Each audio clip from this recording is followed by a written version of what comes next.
अब यहाँ पर हम लोग बात करेंगे वर्ड प्रॉब्लम की। देखो समस्या क्या है कि बच्चा क्वेश्चन तो सॉल्व कर लेता है, समीकरण को सॉल्व करने में कोई प्रॉब्लम नहीं होती बच्चे को, लेकिन प्रॉब्लम आती है उस समीकरण को बनाने में। Problem based on article and there cost. Next आता है संख्याओं पर आधारित problem based on numbers, problem based on fraction, जो है आयु पर आधारित समस्या है, प्रॉब्लम बेस्ड ऑन एज।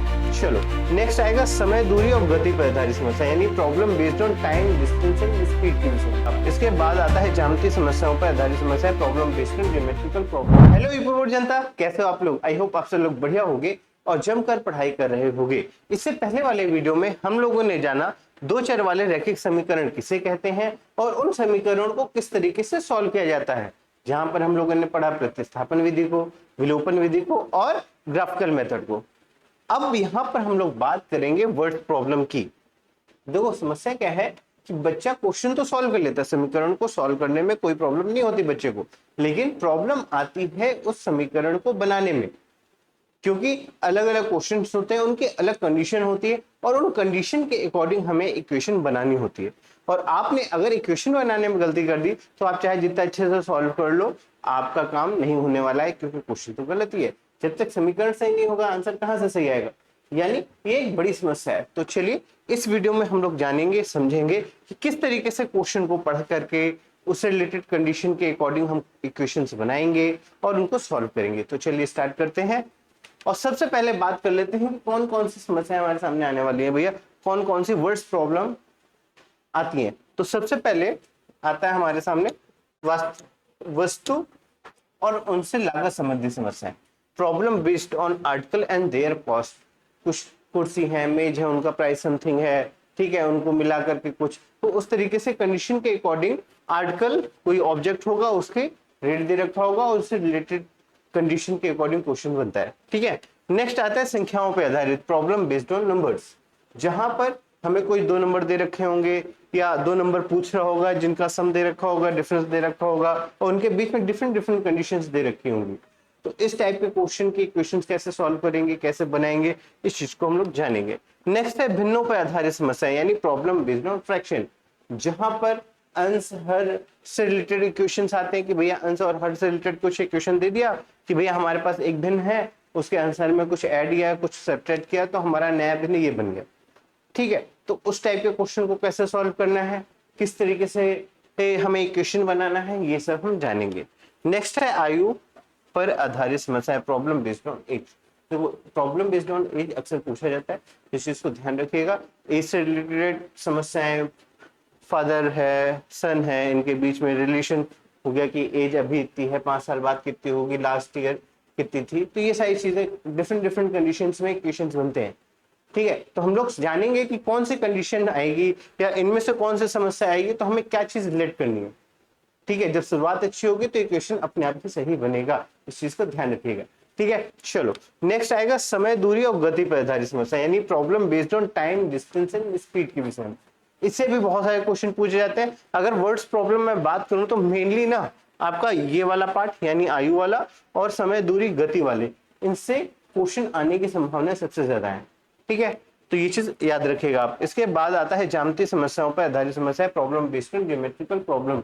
यहाँ पे ट्रायंगल है, इक्विलेटरल ट्रायंगल है ना, इन सब से रिलेटेड कुछ कंडीशंस होंगी और उससे रिलेटेड क्वेश्चंस होंगे, ठीक है। तो हम इन सारी समस्याओं को समझेंगे, इनके लिए इक्वेशन कैसे बनाएंगे, ये सारी चीजें हम सीखेंगे।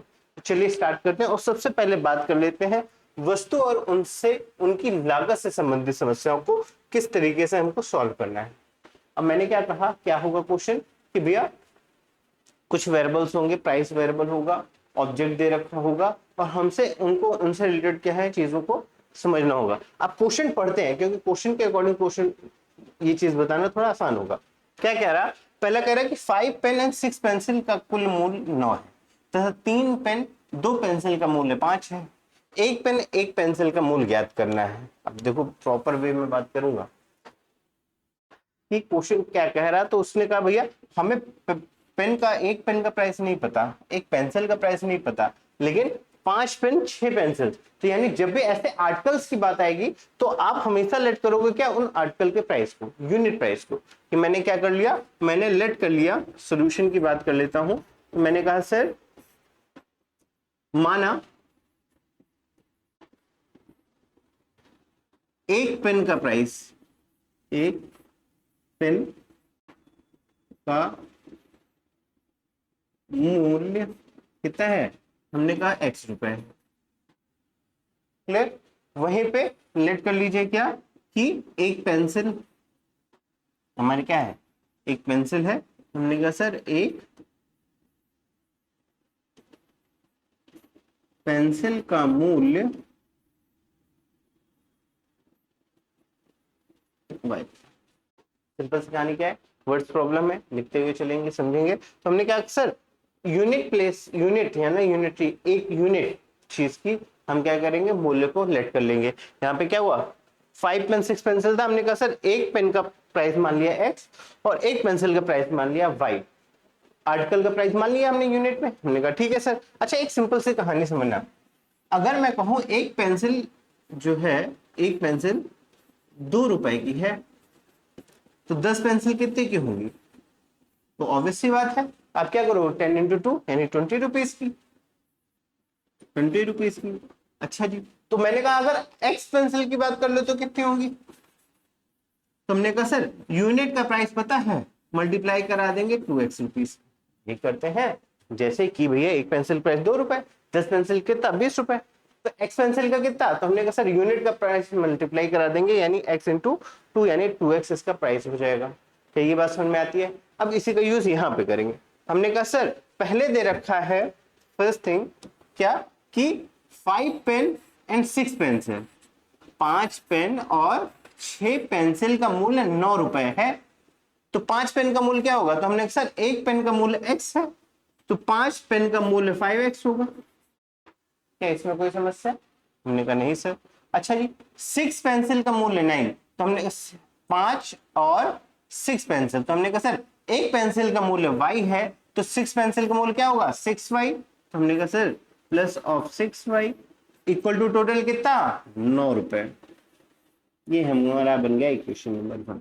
ये बात समझ में आई, फिर से एक बार समझेंगे। हमने कहा सर एक पेंसिल और एक पेन का मूल्य हमने लेट कर लिया कि एक पेन का मूल्य कितना x और एक पेंसिल का मूल्य कितना y। क्लियर? अब हमने कहा कि सर x 5 पेन का मूल्य कितना होगा, अगर एक पेन का मूल्य x है तो 5 पेन का क्या होगा 5x होगा। जैसे कि एक पेन का मूल्य अगर 2 रुपए था तो 10 पेन का मूल्य कितना 20 रुपए और x पेन का मूल्य कितना 2x। यहाँ पे थोड़ा चेंज है, हमने कहा सर एक पेन का प्राइस x है तो 5 पेन का प्राइस क्या होगा 5 इंटू एक्स। अगर x की वैल्यू 1 हुई तो 5, 2 हुई तो 10, 3 हुई तो 15, इस तरीके से चेंज होता जाएगा, है ना। तो हमने कहा कि सर 5 पेन का मूल्य क्या होगा 5x। अच्छा जी सेम वे में 6 पेंसिल्स का मूल्य क्या होगा, तो हमने कहा एक पेंसिल का मूल्य y है तो 6 पेंसिल का मूल्य 6y और कुल मूल्य कितना दे रखा है 9। फिर से 5 pen and 6 pencil together cost 9 यानी 5 पेंसिल और 5 पेन और 6 पेंसिल का मूल्य कितना है 9 है। देखो इक्वेशन बनाने के बाद एक काम और जरूर करिएगा, उस कंडीशन को पढ़िएगा और इक्वेशन को एक बार वेरीफाई जरूर कर लीजिएगा, ठीक है। कहीं पे कोई गलती नहीं होनी चाहिए, क्योंकि अगर इक्वेशन आपने सही बनाया तो 100% चांसेस है कि क्वेश्चन आपका सही होगा। बस में गलती फिर आप वही करोगे प्लस माइनस कोई सी मिस्टेक कर दो तो बात अलग है, नहीं तो क्वेश्चन ऑलवेज सही होगा और क्वेश्चन सही बनाया है, ठीक है। तो ये क्वेश्चन नंबर 1 हो गया। अब बात कर लेते हैं सेकंड कंडीशन की। तो सेकंड कंडीशन देखो यहां से स्टार्ट, क्या कह रहा 3 पेन और 2 पेंसिल का मूल्य 5 रुपए।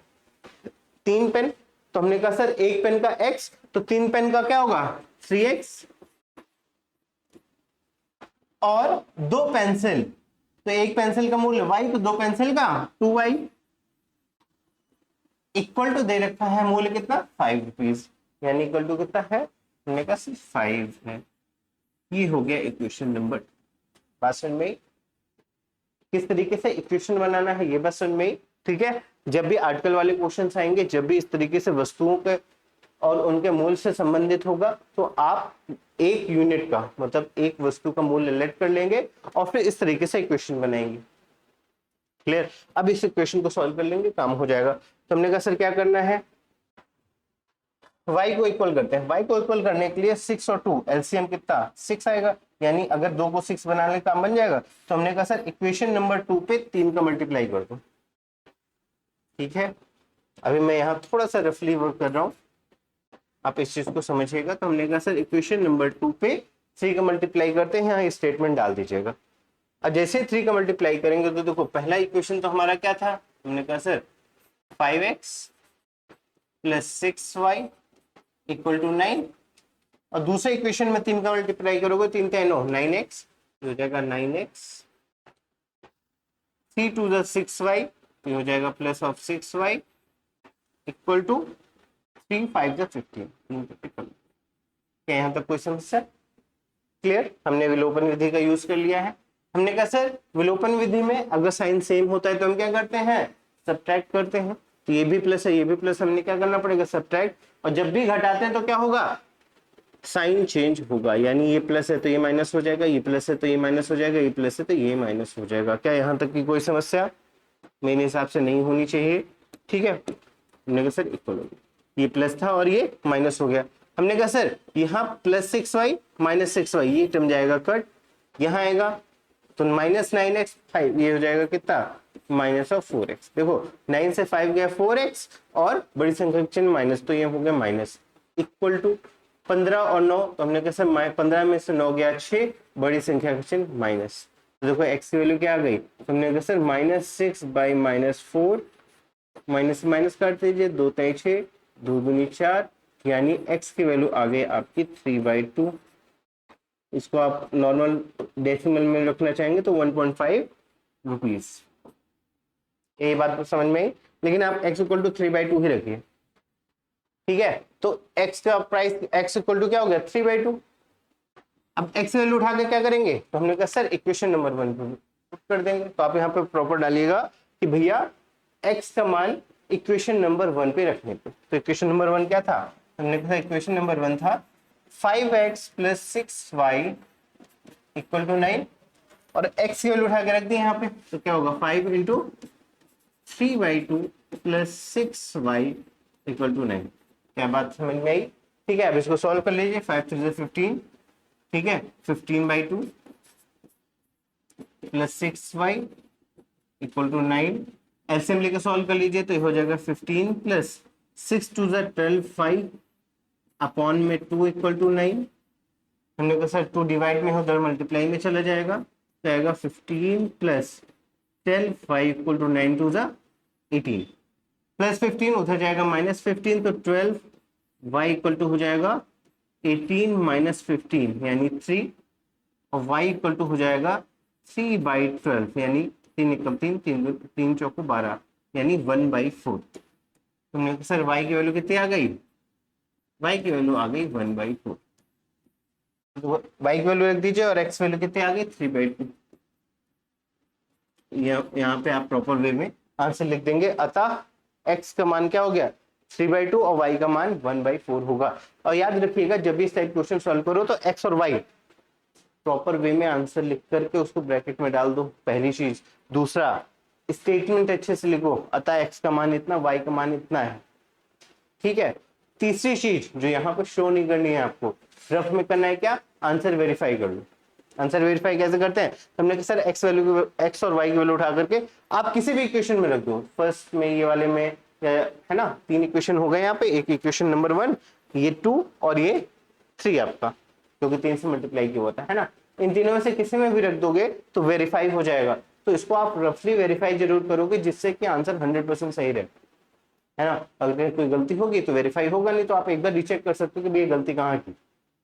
तो इस चीज का ध्यान रखिएगा। क्या ये चीज समझ में आई, क्लियर है?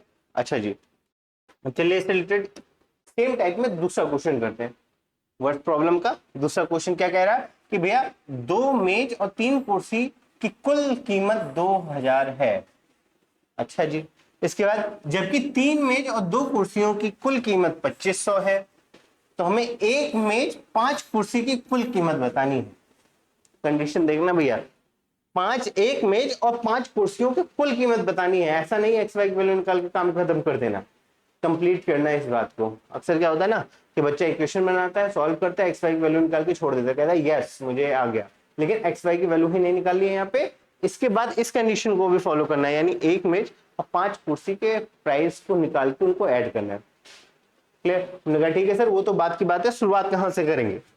तो शुरुआत हमेशा वही रहेगी कि भैया 2 मेज 3 कुर्सी है, तो हमने कहा सर एक मेज का प्राइस सिलेक्ट कर लेते हैं और एक कुर्सी का प्राइस सिलेक्ट कर लेते हैं। हमने कहा लेट कर लो, लेट नहीं, आप लोग माना लिखते हो तो माना लिखेंगे, ठीक है। हमने कहा माना एक मेज का प्राइस, एक मेज का मूल्य, ये कीमत यहां पे है तो कीमत यूज कर लेते हैं, x रुपए है, ठीक है, और एक कुर्सी की कीमत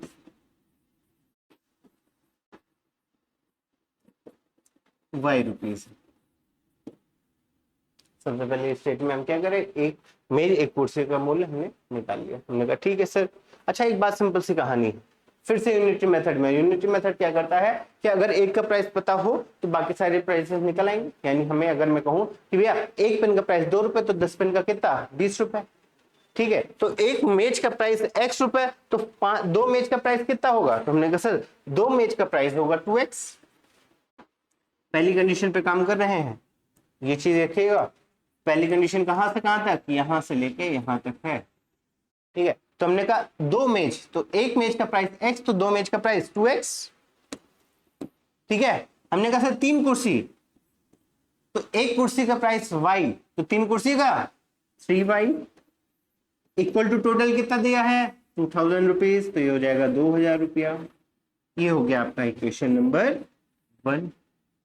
क्या यहां तक कोई समस्या, ठीक है, नहीं होनी चाहिए। सेकंड कह रहा, सेकंड कंडीशन, जब मेज और 2 कुर्सी की कुल कीमत 2500 है, यानी क्या कि 3 table and 2 chairs together cost is 2500 rupees, तो क्या चीजें होंगी, तो हमने कहा सर 3 टेबल, तो एक टेबल का प्राइस x, तो 3 का 3x, प्लस 2 चेयर्स, एक चेयर का प्राइस y, तो 2 चेयर का कितना होगा, हमने कहा 2y, इक्वल टू कितना सम दे रखा है 2500, हमने कहा सर इक्वल टू होगा 2500। तो ये क्या हो गया भैया, हमने कहा सर ठीक है, हमको मिल गया इक्वेशन नंबर 2। क्या यहां तक कोई समस्या, क्लियर है। हमने कहा ठीक है सर। आप क्या करेंगे, इसको आराम से आप चाहे प्रतिस्थापन विधि से सॉल्व करिए, चाहे विलोपन विधि से सॉल्व करिए, आपको ग्राफिकल मेथड पसंद है तो आप उसको भी सॉल्व करिए, कोई इशू नहीं है। यहाँ पे हम यूज कर लेते हैं विलोपन विधि। तो हमने कहा सर x के कोएफिशिएंट को इक्वल करो, तो क्या होगा यहीं पे कर लेते हैं। तो हमने कहा सर x का कोएफिशिएंट यहाँ 3 है, गुणांक x का गुणांक 3 है, यहाँ x का गुणांक 2 है, तो क्या करना पड़ेगा, तो हमने कहा सर यहाँ पे स्टेटमेंट डालोगे कि समीकरण 1 में क्या होगा, समीकरण 1 में कितने का मल्टीप्लाई करोगे, तो हमने कहा सर समीकरण 1 में 3 का मल्टीप्लाई करने पे, 3 का गुणा करने पे,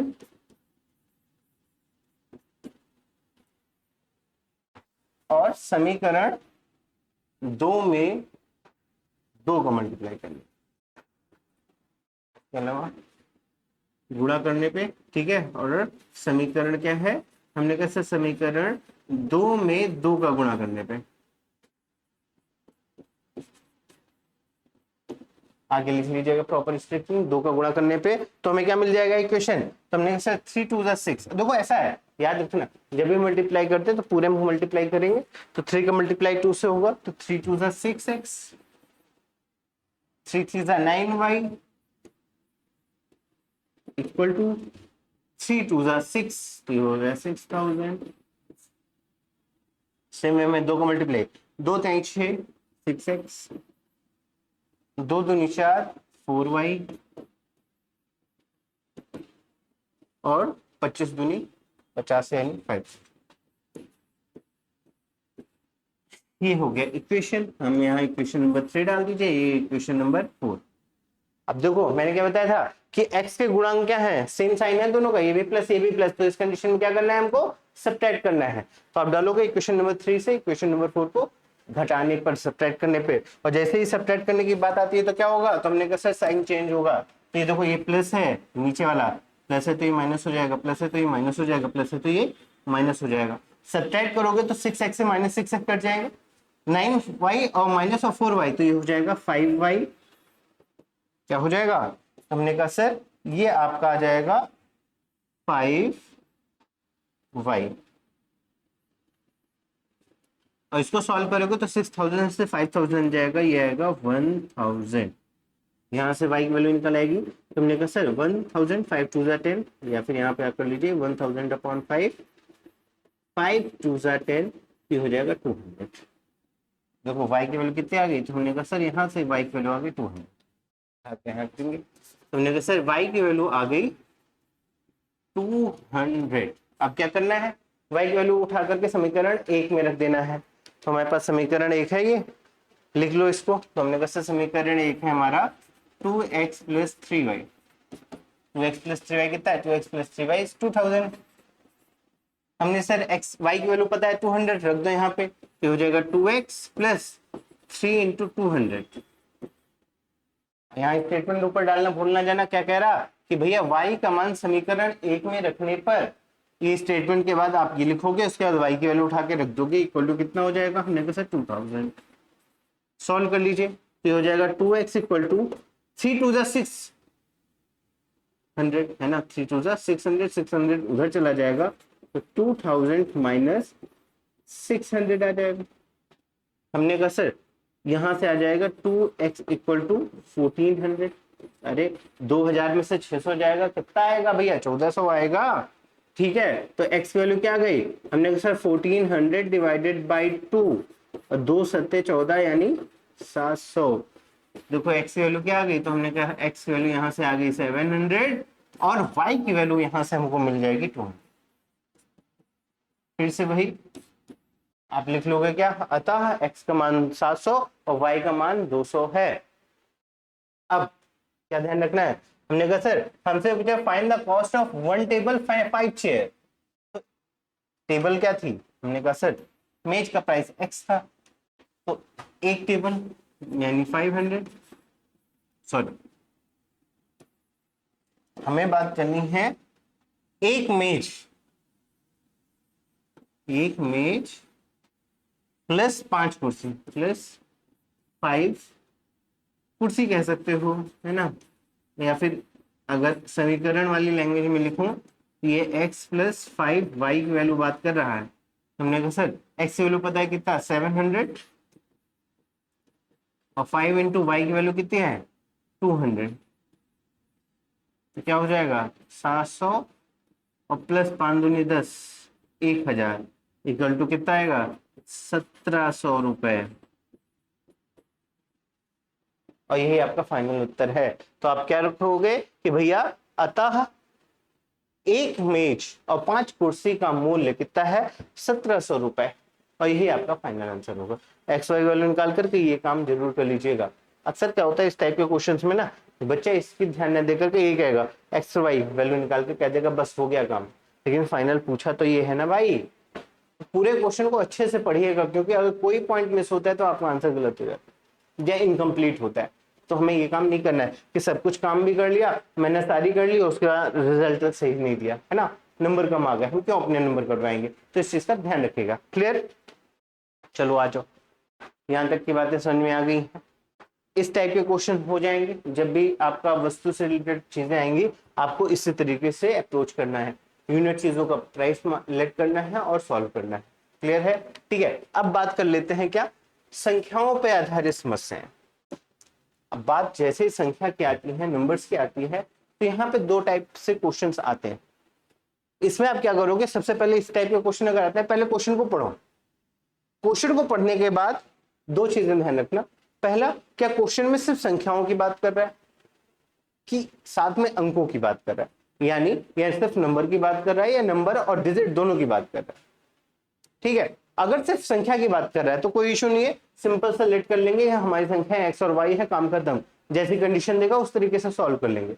लेकिन अगर वो डिजिट की बात करेगा, अंकों की बात करेगा, उस कंडीशन में हम कुछ अलग लेट करते हैं। क्या लेट करते हैं, चलो उसकी बात कर लेंगे। पहले क्वेश्चन पढ़ते हैं। दो अंकों वाली एक संख्या का और उस अंकों के क्रम को उलटने से प्राप्त संख्या का योग 165 है।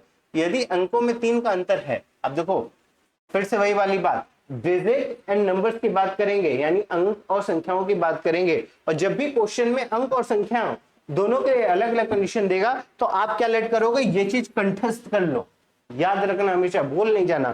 क्या कि भैया फर्स्ट अगर बात करें क्या अंक, क्वेश्चन में अंक वर्ड है, डिजिट वर्ड है, तो उस कंडीशन में लेट करोगे कि हमारे जो अंक हैं, माना या लेट डिजिट क्या है हमारी, x and y, x and y, हमारे अंक क्या है, एक्स वाई है।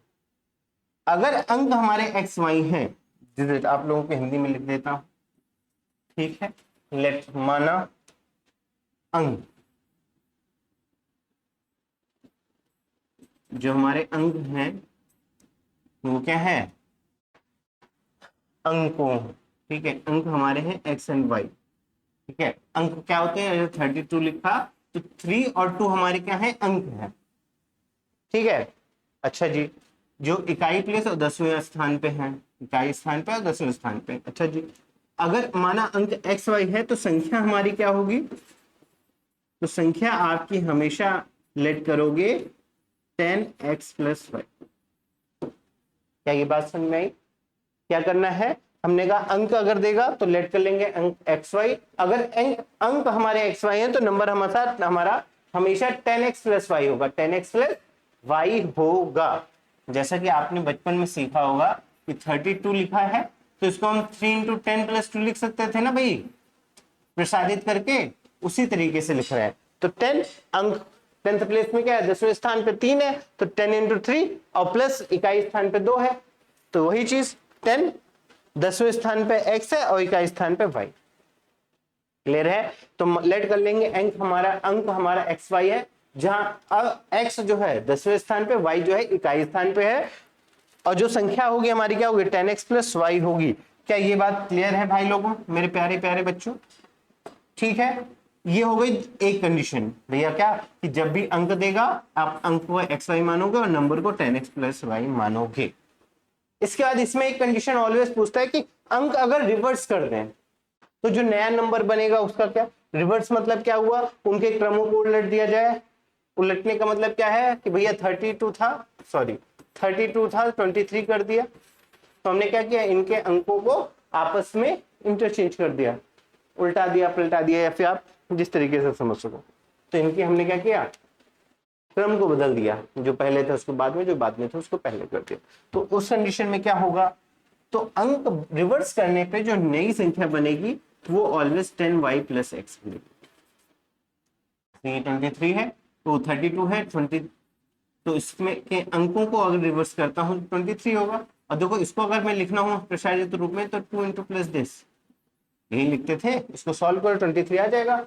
सेम वे में यूनिट प्लेस पे y आ जाएगा, देखो यूनिट प्लेस पे y था तो ये 10th प्लेस में आ जाएगा, और 10th प्लेस में x था तो y जगह चला जाएगा, 10y प्लस एक्स।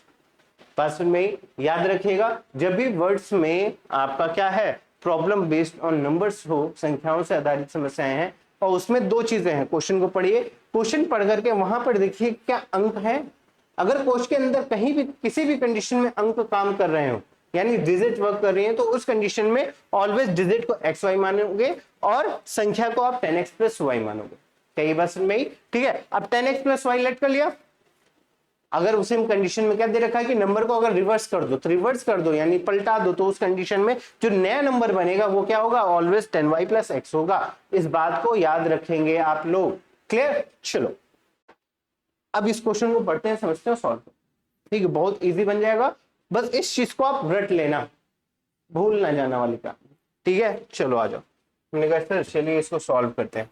सबसे पहले एक क्वेश्चन बनाते हैं, क्वेश्चन पढ़ते हैं। हमने कहा, कह रहा है कि 2 अंकों वाली एक संख्या और उसके अंकों के क्रम को उलटने से प्राप्त संख्या का योग 165। अच्छा जी, यदि अंकों में 3 का अंतर है तो संख्या ज्ञात कीजिए। ये संख्या क्या होगी हमको ये बताना है। हमने कहा ठीक है सर, देखते हैं क्या कहानी है। अब पहले समझना, कह रहा the sum of the 2 digit number and the number obtain by reversing the order. 2 digit वाला नंबर है, ठीक है, क्या कह रहा, सम मतलब जोड़ना, ये तो कह रहा 2 अंकों वाली एक संख्या, ठीक है, और उसके अंकों को उलटने पे प्राप्त संख्या का योग। तो लेट यहीं पे करोगे क्या, अच्छे से मानते हैं। हमने कहा सर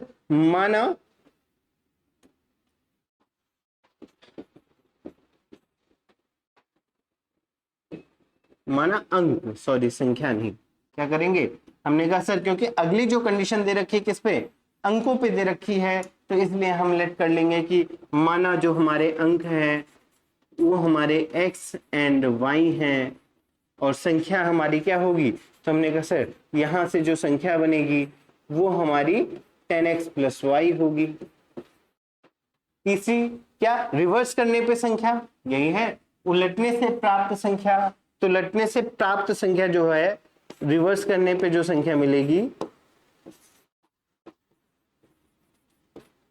वो हमारी क्या होगी। तुमने कहा सर अभी आपने बताया जो यूनिट प्लेस में वो 10th प्लेस जाएगा, जो 10th प्लेस में यूनिट प्लेस में आएगा, इकाई वाला 10वें स्थान पे, 10वें वाला इकाई के स्थान पे पहुंच जाएगा, तो यानी 10y प्लस एक्स हो जाएगा। क्या यहां तक कोई समस्या, हमने कहा नहीं सर। अब देखो क्या कहानी है, यही तो अभी समझाया था मैंने।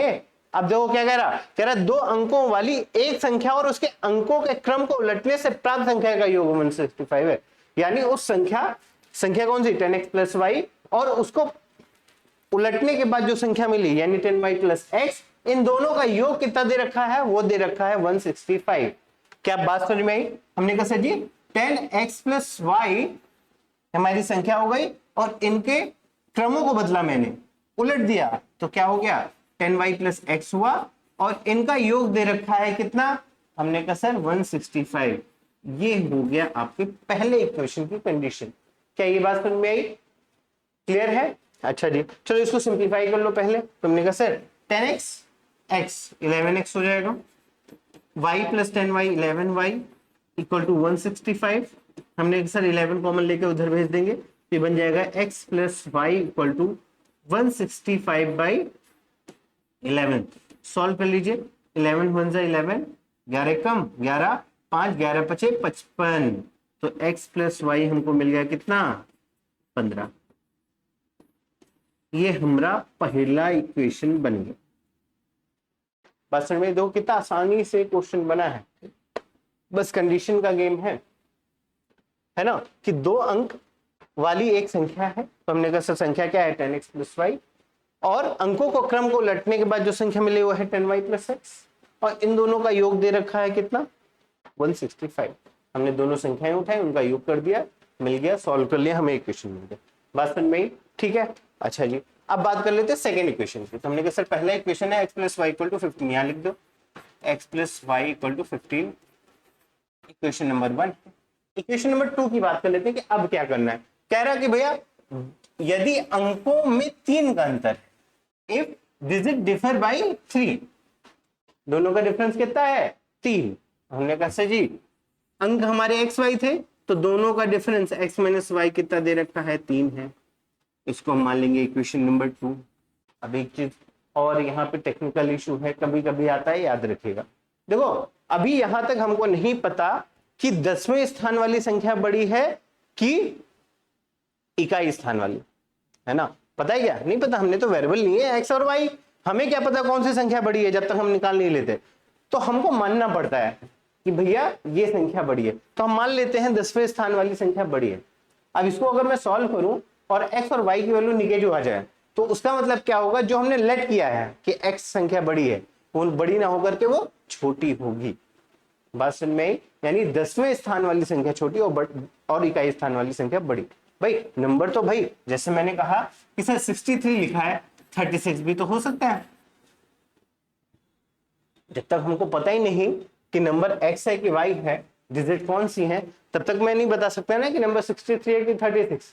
तो इन दिस केस हम क्या करेंगे, हम लेट कर लेंगे कि कोई एक संख्या बड़ी है। तो हमने इसमें जैसे x minus y equal to 3, भैया x minus y equal to positive number आ रहा है, यानी x बड़ा होगा, तो हम यहाँ पे लेट करके पॉजिटिव नंबर मान करके सॉल्व कर ले रहे हैं। अगर x बड़ा है तब तो आंसर पॉजिटिव में आएगा।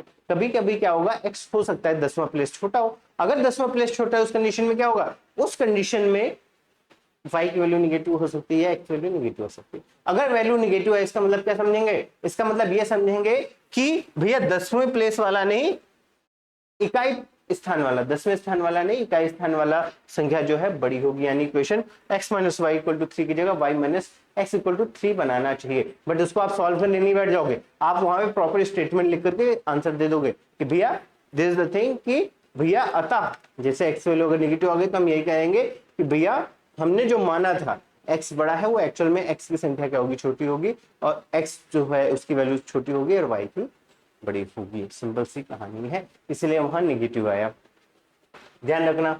चलो आ जाओ, अभी हमने कहा सर इक्वेशन नंबर 2 सिंपल सा, द डिजिट डिफरेंस बाय 3, तो हमने लेट कर लिया x minus y equal to 3, बात खत्म। दो इक्वेशन दो नोन, हमने कहा सर बहुत इजी सा है, दोनों इक्वेशन को ऐड कर दो, दोनों इक्वेशन को ऐड कर दो, क्योंकि y प्लस में y माइनस में है, कोफिशिएंट इक्वल है। अगर कोफिशिएंट इक्वल है सीधा क्या करना है, विलोपन विधि का इस्तेमाल कर देना है, और दोनों को अगर ऐड करता हूं तो ये प्लस वाई माइनस वाई ये जाएगा कट, क्या जाएगा, तुमने कहा सर जी ये जाएगा आपका कट जाएगा, कलर चेंज करना चाहूंगा मैं, हाँ चलो। तुमने कहा सर जी इक्वेशन 1 और 2 को क्या करना है, जोड़ने पे यहाँ पे स्टेटमेंट डालेंगे, फिर जोड़ देंगे तो ये कट जाएगा, ये x x 2x आ जाएगा, 15 3 18 हो जाएगा, और x की वैल्यू आ जाएगी 18/2 यानी 9, क्योंकि दोनों वहां 18 काम खत्म। हमने कहा सर x वैल्यू आ गई, उठा करके इक्वेशन नंबर 1 पे लिख दीजिए, तो यहाँ स्टेटमेंट डालिएगा क्या कि x का मान इक्वेशन नंबर किस पे 1 पे रखने पे, जैसे 1 पे रखेंगे तो आएगा x वैल्यू क्या है 9, तो 9 प्लस y इक्वल टू 15, यही है इक्वेशन नंबर 1। हमने कहा ठीक है सर, 9 प्लस में उधर जाएगा माइनस में, तो 15 माइनस 9, और 15 में से 9 गए 6, यानी y की वैल्यू क्या आ गई 6, क्या बात। तो यहाँ पे आप ऐसे लिख दोगे कि x वैल्यू कितनी है 9 और y की वैल्यू 6 है। अतः नंबर क्या है, तो अतः संख्या हमारी क्या होगी, तो हमने कहा सर संख्या हमने लेट कर दी थी, अतः संख्या क्या थी 10x प्लस वाई थी, है ना, संख्या क्या थी, हमने कहा सर जी संख्या तो हमारी 10x प्लस वाई थी। हमसे क्या पूछा है, नंबर पूछ रहा है, संख्या पूछ रहा है कि संख्या याद करो, तो संख्या कौन सी होगी, तो हमने कहा सर x की वैल्यू 9, 10 इंटू 9 प्लस y की वैल्यू कितनी है 6, ये हो जाएगा कितना 90 प्लस 6 96। अतः संख्या क्या है 96 है। आंसर लिख करके उसको ब्रैकेट में जरूर डालिएगा, नीचे स्टेटमेंट डालिएगा कि अतः संख्या हमारी क्या है 96 है, 96। क्लियर है बेटा, यहां तक की चीजें समझ में आई। इस कंडीशन को याद रखिएगा, अगर ये याद रखेंगे तो इस टाइप के क्वेश्चन गलत होने की चांसेस बिल्कुल ना के बराबर है, और बहुत ही इजी हो जाएंगे। क्लियर, अच्छा जी, अब चलिए इससे रिलेटेड एक और क्वेश्चन को करते हैं। क्या कह रहा है क्वेश्चन, कह रहा है कि 2 अंकों की एक संख्या में इकाई का अंक दहाई के अंक का 2 गुना है। जो इकाई का अंक है वो दहाई के अंक का 2 गुना है। अच्छा जी, यदि संख्या में 27 जोड़ दिया जाए तो अंक आपस में बदल जाते हैं, संख्या ज्ञात कीजिए। अच्छा जी, चलो चलो सॉल्व करते हैं। हमने का सोल्यूशन हल की बात कर लो। क्या कहानी है, 2 अंकों की एक संख्या में इकाई का अंक, तो लेट कर लेते हैं अंक हमारे क्या है, माना अंक हमारे क्या है x एंड y है, x और y है, ठीक है। इकाई का अंक दहाई के अंक से 2 गुना है, तो हमने कहा इकाई का अंक y है, तो जो कि दहाई के अंक से क्या है 2 गुना है, यानी y इक्वल टू 2x। ठीक है सर। अच्छा जी, लीनियर इक्वेशन के फॉर्म में लिखना है तो हमने कहा 2x को इधर दे दो तो y minus 2x equal to 0 हो जाएगा। ये इक्वेशन बना दिया, काम खत्म। ठीक, चलो नेक्स्ट की बात कर लेते हैं। कह रहा यदि संख्या में 27 जोड़ दिया जाए तो अंक आपस में बदल जाते हैं। सुनना, संख्या क्या होगी, अगर अंक हमारे x y हैं तो नंबर हमारी संख्या क्या होगी हमारी, तो हमने कहा सर संख्या हमारी जो आएगी वो 10x प्लस वाई होगी, जैसा कि अभी आपने बताया। ठीक है, कह रहा जो संख्या है उसमें अगर मैं 27 को जोड़ दूं, 27 ऐड कर दूं, यानी 10x प्लस वाई प्लस 27 कर दूं, 27 को जोड़ दिया मैंने। Clear, if two digit number the unit digit is twice the 10 digits, हमने ठीक है sir ji. if 27 add to the number, 27 को क्या किया, ऐड किया इस नंबर से इस नंबर पे, नंबर हमारा क्या हुआ डिजिट एक्स वाई, तो नंबर 10x प्लस वाई, और 10x प्लस वाई मैंने 27 को क्या किया, ऐड किया, then digit interchange their places, क्या है संख्या जो मिलेगी वो क्या करेगी, आपस में बदल जाते हैं, अंक आपस में बदल जाते हैं, यानी इंटरचेंज हो जाते हैं। यानी अगर नंबर 10x प्लस वाई था तो अब 10y प्लस x बन जाएगा, यही तो बताया था भैया लोगों। तो 10x प्लस वाई में 27 ऐड किया तो ये नंबर क्या बन गया 10y, इंटरचेंज हो गया ना, तो ये हो जाएगा 10y प्लस x हो जाएगा। क्या ये बात समझ में आई, क्लियर कट। याद रखिएगा हमेशा डिजिट है तो एक्स वाई, तो नंबर 10x प्लस वाई, और इंटरचेंज यानी उनके अंकों को अगर चेंज किया जाएगा, बदला जाएगा, उल्टा किया जाएगा, इंटरचेंज किया जाएगा, तो उस कंडीशन में 10y प्लस एक्स। यहाँ पहली कंडीशन तो क्लियर कट हो गई, दो अंकों की एक संख्या, इकाई का अंक दहाई के अंक से 2 गुना है, तो इकाई का अंक तुम्हारा y, दहाई का अंक x, 2 गुना यानी 2x, तो y इक्वल टू 2x, ये पहली कंडीशन हो गई। दूसरी कंडीशन क्या कह रहा कि यदि संख्या में 27 जोड़ा जाए तो संख्या देखो, अंक कहेगा तो एक्स वाई में ऑपरेशन करेंगे, और संख्या कहेगा तो 10x प्लस वाई में करेंगे। तो संख्या कहाँ यानी 10x प्लस वाई, कह रहा 10x प्लस वाई में 27 जोड़ा, 10x प्लस वाई में 10x प्लस वाई में 27 जोड़ा, तो जो नंबर मिला वो क्या मिला, जोड़ दिया, तो अंक आपस में बदल जाते हैं, यानी उल्टे मिलते हैं, रिवर्स हो जाते हैं, इंटरचेंज हो जाते हैं, तो in this case 10y plus x होगा। अब इसको सिंप्लीफाई कर लीजिए, तो हमने कहा सर जी x इधर भेज दो तो 10x माइनस एक्स हो जाएगा, 10x वहां प्लस x तो minus x plus y, 10y minus of 10y, 27 उधर भेज दो तो माइनस 27। सिंप्लीफाई करते हैं तो 10x minus x 9x minus of 9y equal to minus of 27। 9 common लेके भेज दो तो ये हो जाएगा x minus y equal to कितना -27/9, 9 त्रिक 27, ठीक है, x minus y equal to -3। इसको आपने इक्वेशन नंबर यहीं से मान लो 1, इसको इक्वेशन नंबर 2 मान लो। हमने कहा सर जी प्रतिस्थापन विधि का यूज कर लो, क्यों y की वैल्यू 2x है, डायरेक्ट करके सॉल्व हो जाएगा। तो क्या करना है, तो हमने कहा sir equation number 1 x equal to 2x, sorry y equal to 2x। हमने कहा सर जी इक्वेशन नंबर 1 दे रखा है y इक्वल टू 2x, ये इक्वेशन नंबर 1, और x minus y equal to -3, x minus y equal to -3, ये है आपका इक्वेशन नंबर 2। यूज कर लो प्रतिस्थापन विधि, क्या होगा, तो हमने कहा सर y का मान इक्वेशन नंबर 1 से लेकर के इक्वेशन नंबर 2 पे रखना, यानी y का मान इक्वेशन नंबर 2 पे रखने पे हमने कहा सर y की वैल्यू उठा के रख दो, क्या होगा x minus y equal to 2x, तो ये हो जाएगा 2x इक्वल टू -3, ये हो जाएगा -x इक्वल टू -3, तो x वैल्यू क्या आ गई, हमने कहा सर जी 3 आ गई, बात खत्म। x वैल्यू 3 उठा के इक्वेशन नंबर 1 पे, हमने कहा x का मान इक्वेशन नंबर 1 पे रखने पे तो क्या होगा y equal to 2 into x, x की वैल्यू है 3, तो y की वैल्यू आ जाएगी 6, तो y की वैल्यू 6 और x की वैल्यू कितनी आ गई, हमने कहा x की वैल्यू आ गई 3। अतः नंबर क्या होगा, तो हमने कहा सर नंबर हमारा है 10x प्लस वाई, तो नंबर क्या हो गया, तो हमने कहा 10, संख्या क्या हो गई 10 इंटू एक्स, एक्स वैल्यू 3, तो 10 इंटू 3 प्लस वाई, वाई की वैल्यू क्या है 6, तो हो जाएगा 30। This is your final answer, है ना, यही आपका फाइनल क्या है आंसर है, याद रखिएगा। क्या ये बात समझ में क्लियर, क्या ये बात समझ में आई मेरे प्यारे बच्चों। देखो कितने आसानी से, अगर सिर्फ कंडीशन को ध्यान रखते हो तो कितनी आसानी से क्वेश्चन सॉल्व हो जाता है। बस जब भी वर्ड्स वाली प्रॉब्लम में ये संख्याओं की बात आएगी तो आपको दो चीजें ध्यान रखनी है। अगर सिर्फ संख्या, पूरे क्वेश्चन में सिर्फ संख्या में ऑपरेशन है, कोई इशू नहीं, संख्या एक्स वाई लेट करके सॉल्व कर लेना है। लेकिन अगर संख्या के साथ अंक वर्ड का यूज होगा, जैसे यहाँ पे क्या है, अंक भी है और संख्या भी है, तो जब भी अंकों की बात करेगा तो अंक में ऑपरेशंस करेंगे, ठीक है, जैसे मैंने यहाँ पे अंक में कहा पहला वाला पार्ट, पहली कंडीशन के अकॉर्डिंग। वहीं पे अगर संख्याओं में ऑपरेशन की बात करेगा तो हम संख्याओं में ऑपरेशन करेंगे और इक्वेशन बना लेंगे। बस में यानी जैसा कहेगा उस तरीके से हम काम करेंगे।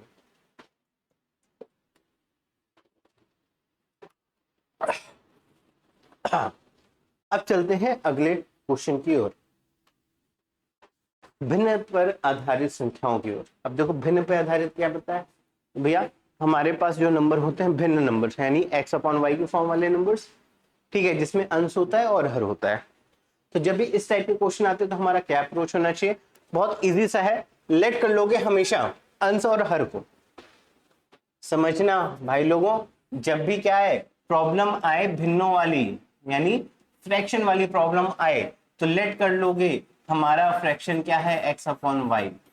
हमारा x क्या होगा अंश, y क्या होगा आपका हर।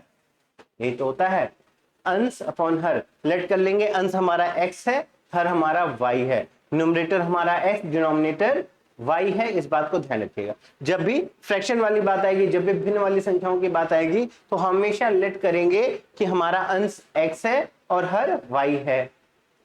क्या ये बात समझ में आई है? और इसके बाद जो कंडीशन कहेगा उसके अकॉर्डिंग इक्वेशन को बना लेंगे। तो हमने कहा चलो सर जी जल्दी से क्वेश्चन पढ़ के बताओ क्या करना है। पहला क्वेश्चन क्या कह रहा कि एक भिन्न 4/5 हो जाती है यदि अंश और हर दोनों में एक जोड़ दिया जाए। क्या कि fraction become 4/5 if 1 is added to both numerator and denominator. हमने कहा सर लेट कर लोगे आप, यहां पे मानोगे कि माना अंश हमारा x, हर हमारा y और फ्रैक्शन भिन्न हमारा क्या होगा x अपॉन y। ये प्रॉपर स्टेटमेंट में लिखोगे। क्लियर है? ये मैं आप पर छोड़ता हूं। अब क्या कह रहा है इसको समझते हैं। कह रहा है कि भैया एक भिन्न 4/5 हो जाता है यदि अंश और हर में एक जोड़ दिया जाए। अंश हमारा क्या है x, हर हमारा क्या है y। तो हमने कहा सर x प्लस 1 कर दें और y प्लस 1 कर दें। ये तो कह रहा है अंश और हर दोनों में एक जोड़ दिया जाए तो जो नया फ्रैक्शन है वो क्या बनेगा 4/5 बनेगा। ये हमारा बन गया पहला इक्वेशन। क्या ये बात समझ में आई मेरे प्यारे बच्चों? याद रखने वाली बात है, याद रखिएगा। ऑलवेज क्या करेंगे, अंश को x, हर को y लेट करेंगे और जो हमारा फ्रैक्शन जो हमारा भिन्न होगा x अपॉन y होगा। ये बस ट्रिक है इसमें, इतना समझ गया। अब क्या करना है, जो जो ऑपरेशन जिस तरीके से करेगा उस तरीके से कर देना है। मतलब क्या, जैसी कंडीशन देगा उस हिसाब से इक्वेशन बना लेंगे। क्या कह रहा कि एक भिन्न 4/5 हो जाती है यदि अंश और हर में दोनों में क्या एक जोड़ दिया जाए। तो हमने अंश में एक ऐड कर लिया, हर में दोनों ऐड कर लिया, ठीक है। और जैसे इनको ऐड किया तो हमारा जो फ्रैक्शन है जो भिन्न है वो क्या बन गया 4/5 बन गया। हमने कहा ठीक है सर, सिंप्लीफाई कर लो थोड़ा सा, क्रॉस मल्टीप्लाई। ये हमने कहा सर डिवाइड में उधर मल्टीप्लाई में हो जाएगा तो ये हो जाएगा 5x plus 1, 5x plus 5 sorry, और उधर ये y प्लस 1 इधर जाएगा तो ये हो जाएगा 4y प्लस 4। क्या यहां तक बात समझ में आई? 5x प्लस 5 और 4y प्लस 4, ठीक है। सॉल्व कर लेते हैं तो आएगा 5x minus 4y plus 4y minus 4y plus 4 उधर चला जाएगा -5 प्लस 5 सॉरी प्लस 5 जाएगा -5, 4 माइनस 5 इधर -4। ये हमारा बन गया इक्वेशन नंबर 1। सॉरी, क्या यहां तक क्लियर है? ठीक है। कैसे इक्वेशन बना ये समझ में आया? हमने क्या किया, अंश और हर को x और y मान लिया तो फ्रैक्शन हमारा क्या होगा, भिन्न हमारा x अपॉन y हो जाएगा। पहली कंडीशन क्या कह रहा है कि अंश और हर में 1 1 ऐड करने पे, एक एक ऐड अगर दोनों में कर देता हूं तो हमारा जो फ्रैक्शन है वो 4/5 होगा। तो हमने सिंपल लिखा x plus 1 y plus 1 equal to 1 4/5। पहली कंडीशन कंप्लीट, इक्वेशन को सॉल्व कर लिया, सिंप्लीफाई कर लिया, ठीक है। हमेशा ax plus by equal to c के फॉर्म में लिख करके चलते हैं। तो हमने 5x minus 4y equal to -1, काम खत्म। इसमें क्रॉस मल्टीप्लाई किया है, समझ लीजिएगा इस बात को, ठीक है। अब चलते हैं अगली कंडीशन की ओर। कह रहा है कि भैया हालांकि यदि अंश और हर दोनों में 5 घटा दिए जाए तो भिन्न 1/2 हो जाए। राशन में अंश में क्या किया 5 का और हर में भी क्या किया 5 को सब्ट्रैक्ट कर दिया। हो सकता है अलग अलग नंबर भी सब्ट्रैक्ट करें, याद रखिएगा। क्या कह रहा कि हालांकि यदि अंश और हर दोनों में 5 घटा दिए जाए, x minus 5 y minus 5, यानी 5 is subtracted from both numerator and denominator। Numerator denominator से हमने क्या किया 5 को सब्ट्रैक्ट किया है। तो उस कंडीशन में x minus 5 y minus 5 equal to कितना होगा? तो हमने कहा सर इक्वल टू 1/2 हो रहा है, यानी इक्वल टू 1/2 लिख देंगे खुशी खुशी। क्या ये बात समझ में आई मेरे प्यारे मासूम बच्चों? ठीक है, हमने कहा ठीक है सर। अब क्या करना है, सिंप्लीफाई कर देना है। कर दीजिए इसको सिंप्लीफाई। ये इधर जाएगा, ये उधर आएगा, दो का मल्टीप्लाई पूरे में होगा तो ये हो जाएगा 2x माइनस 2 5 10 और y minus 5, y minus, simplify कर दीजिए, प्लस y माइनस y हो जाएगा तो 2x minus, sorry 2x plus y minus of y, और माइनस 10 उधर जाएगा प्लस 10, और प्लस 10 माइनस 5 इज 5। इसी के साथ इक्वेशन नंबर 2 हमको मिल गया। क्या यहां तक किसी कोई समस्या क्लियर है? कंडीशन के अकॉर्डिंग क्वेश्चन कैसे बनाना है, क्या ये बात समझ में आई? हमने कहा ठीक है सर। क्या है? 2x minus 10 y minus 5, y इधर आ गया तो 2x माइनस y, माइनस 10 उधर चला गया तो plus 10, plus 10 minus 5 is 5, then 2x minus y equal to 5। Done? ठीक है सर। अब इक्वेशन 1 और 2 हमको दोनों पता है, पहले लिख लेते हैं प्यार से इनको। सर जी पहला दे रखा है 5x minus 4y equal to minus 4y equal to minus of 1, ये हो गया ये। दूसरा 2x minus 5, 2x minus y equal to 5 equal to, ये हमारा इक्वेशन नंबर 1। इक्वेशन नंबर 2 तो हमने कहा सर y के कोएफिशिएंट इक्वल करते हैं और ऐड कर लेते हैं, तो हमने कहा सर इक्वेशन नंबर 2 में 4 का मल्टीप्लाई करा दो और फिर इक्वेशन नंबर 1 और 2 को ऐड कर दो। प्रॉपर स्टेटमेंट डालेंगे, ऐड नहीं सब्ट्रैक्ट कर दो। सब्ट्रैक्ट क्यों कर दो? कि भैया कोएफिशिएंट के साइन इक्वल है, घातांक गुणांक के जो साइन है वो क्या है, चिन्ह जो है इक्वल है, इस वजह से दोनों माइनस माइनस है, हमें क्या करना पड़ेगा, इनके साइन को चेंज करना पड़ेगा, यानी सब्ट्रैक्ट करना पड़ेगा। तो हमें क्या करना है, स्टेटमेंट डालना है यहाँ पे कि इक्वेशन नंबर 2 में, ये इक्वेशन नंबर 1 था, ये इक्वेशन नंबर 2 था, ठीक है। हमने कहा सर इक्वेशन नंबर 2 पे 4 का मल्टीप्लाई करके, 4 का गुणा करके इक्वेशन नंबर 1 से सब्ट्रैक्ट कर लेते हैं, ठीक है। देखो क्या बनेगा। हमने कहा सर पहले वाले इक्वेशन में तो कोई चेंज नहीं, जैसा है उसको वैसा ही लिखा रहने दीजिए, ठीक है। तो हमने कहा सर इसको हटाते हैं, ये क्या होगा, तो हमने कहा sir ji 5x minus 4y equal to minus 1 है, रहने दीजिए। इक्वेशन नंबर 2 में 4 का मल्टीप्लाई किया तो 4 2 था 8x, 4 माइनस ऑफ 4y, यहां से y गायब हो गया है तो ले आते हैं फिर से, 4 का 4 माइनस ऑफ 4y हो जाएगा, और 4 का 5 से 5 4 20 हो जाएगा। क्या यहां तक चीजें क्लियर है बेटा? ठीक है। हमने कहा sir 5x minus 4y equal to minus 1, और 4 का मल्टीप्लाई 4 2 8 माइनस ऑफ 4y 4 5 20, काम खत्म। हमने कहा सर जी दोनों को सब्ट्रैक्ट कर दीजिए, जो कोएफिशिएंट इक्वल किए हैं, देखो याद रखना यार, क्या बताया था विलोपन विधि में कि भैया अगर जो भी कोएफिशिएंट, जिस भी चर के गुणांक को हम इक्वल करते हैं, अगर उनका साइन सेम है, जैसे यहाँ माइनस माइनस है या प्लस प्लस होता, तो उस कंडीशन में दोनों इक्वेशन को क्या करेंगे, घटाएंगे, सब्ट्रैक्ट करेंगे। वहीं पे अगर दोनों के साइन अपोजिट होते, एक का प्लस होता दूसरे का माइनस है, दूसरे का माइनस पहले का प्लस, तो इन दिस केस दोनों का क्या करते हैं, ऐड कर रहे होते। बात समझ में, ठीक है। तो चलो आ जाओ, हमने कहा सर सब्ट्रैक्ट करेंगे यानी साइन चेंज करेंगे। अब साइन चेंज करने की बारी आ गई तो साइन चेंज करते हैं। हमने कहा सर जी साइन चेंज होगा, ये प्लस है तो ये माइनस हो जाएगा, ये माइनस है तो ये प्लस हो जाएगा, ये प्लस है तो ये माइनस हो जाएगा, ये टर्म जाएंगे कट, ये आएगा 5x minus 8x minus of 3x। अरे 8 में से 5 गए 3, और बड़ी संख्या कौन सी है 8, तो इसका साइन क्या है माइनस, तो ये माइनस ले लिए। क्लियर? हमने कहा ठीक सर जी। अब देखो माइनस 20 माइनस 1 माइनस 21, माइनस से तो माइनस निपट गया, इक्वल था भाई साहब, ठीक है। ओके यहाँ इक्वल लिख दीजिए। हमने कहा सर जी माइनस से माइनस निपट लिया, क्लियर। तो x की वैल्यू आएगी 21/3, और 3 सत्ते 21 होता है, क्या मुझे ये बताने की जरूरत है? ठीक है। तो यहां से x की वैल्यू आ गई सर, x की वैल्यू क्या आ गई, 7 आ गई।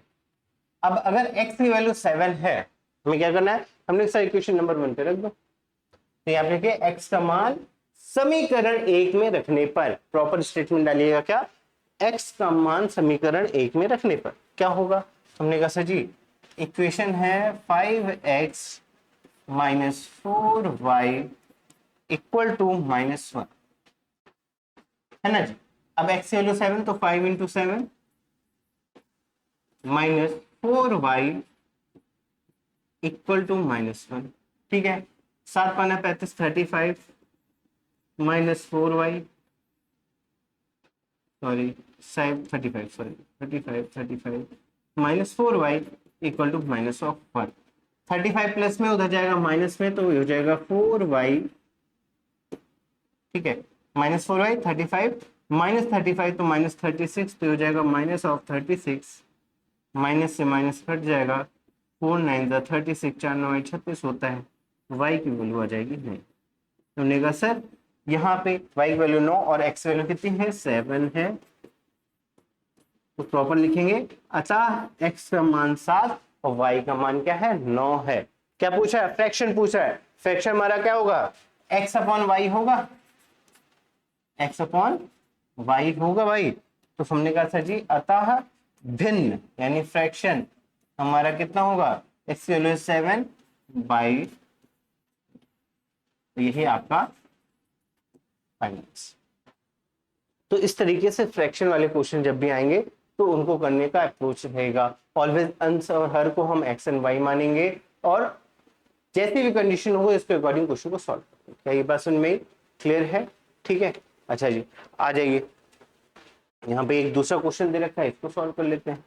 ये भी फ्रैक्शन का ही क्वेश्चन है। क्या कह रहा कि किसी भिन्न के अंश और हर का योग अंश के 2 गुने से 4 अधिक है। अच्छा जी, और यदि अंश और हर में 3 की वृद्धि की जाए तो 2:3 के अनुपात में होंगे।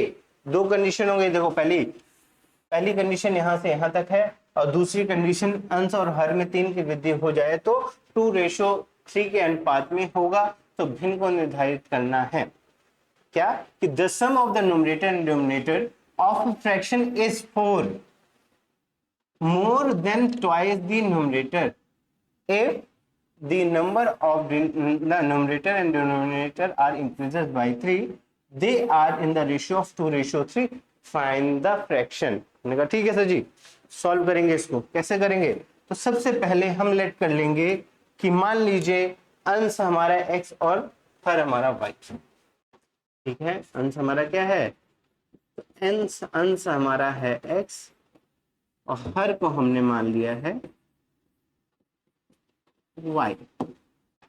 पहली कंडीशन ना, किसी भिन्न के अंश और हर का योग, अंश और हर का योग क्या होगा, तो हमने कहा सर जी अंश और हर का योग है x प्लस वाई का योग अंश क्या है हमारा x, अंश के 2 गुणों से 4 अधिक है। अंश के 2 गुने, अंश क्या है x, इसका 2 गुना किया, 2 गुने से 4 अधिक है प्लस 4, अधिक है 4 ऐड कर लेंगे। फिर से समझना, किसी भिन्न के अंश और हर का योग, अंश और हर, अंश क्या है हमारा x, हर क्या है y, इनका जो योग है वो अंश के 2 गुने, अंश क्या है x का 2 गुने से 4 अधिक है, से 4 अधिक, यानी 2x प्लस 4, 2x प्लस 4 करेंगे देन इनके सम के बराबर होगा, यानी x प्लस वाई क्या होगा 2x प्लस 4 के बराबर होगा। क्या ये बात समझ में आई, हमने कहा ठीक है सर। सॉल्व कर लीजिए, 2x को इधर ले आओ तो सॉल्व करोगे -2x, या फिर सबको इधर ले जाओ +4, जो भी है आपकी इच्छा। तो हमने कहा सर 2x इधर ले आएंगे तो -2x होगा, तो हो जाएगा -x plus y equal to 4।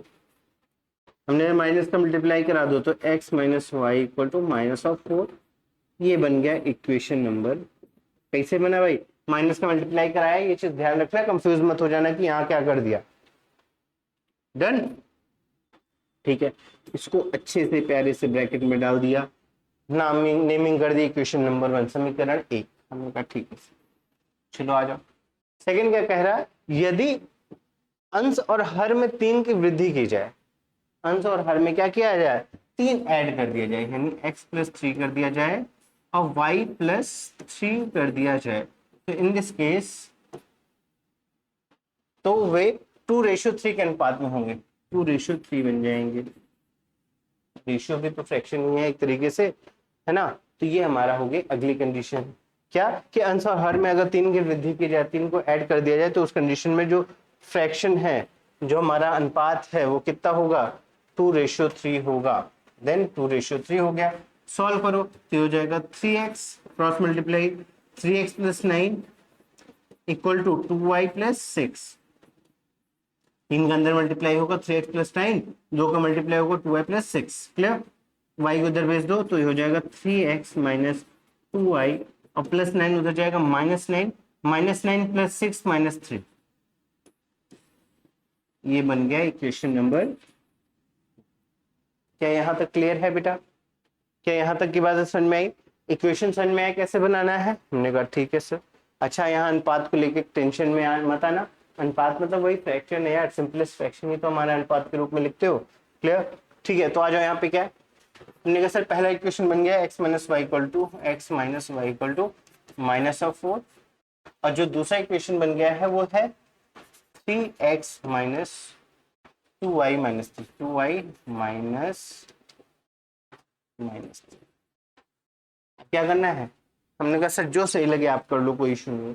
3 का first equation number 1, equation number 2।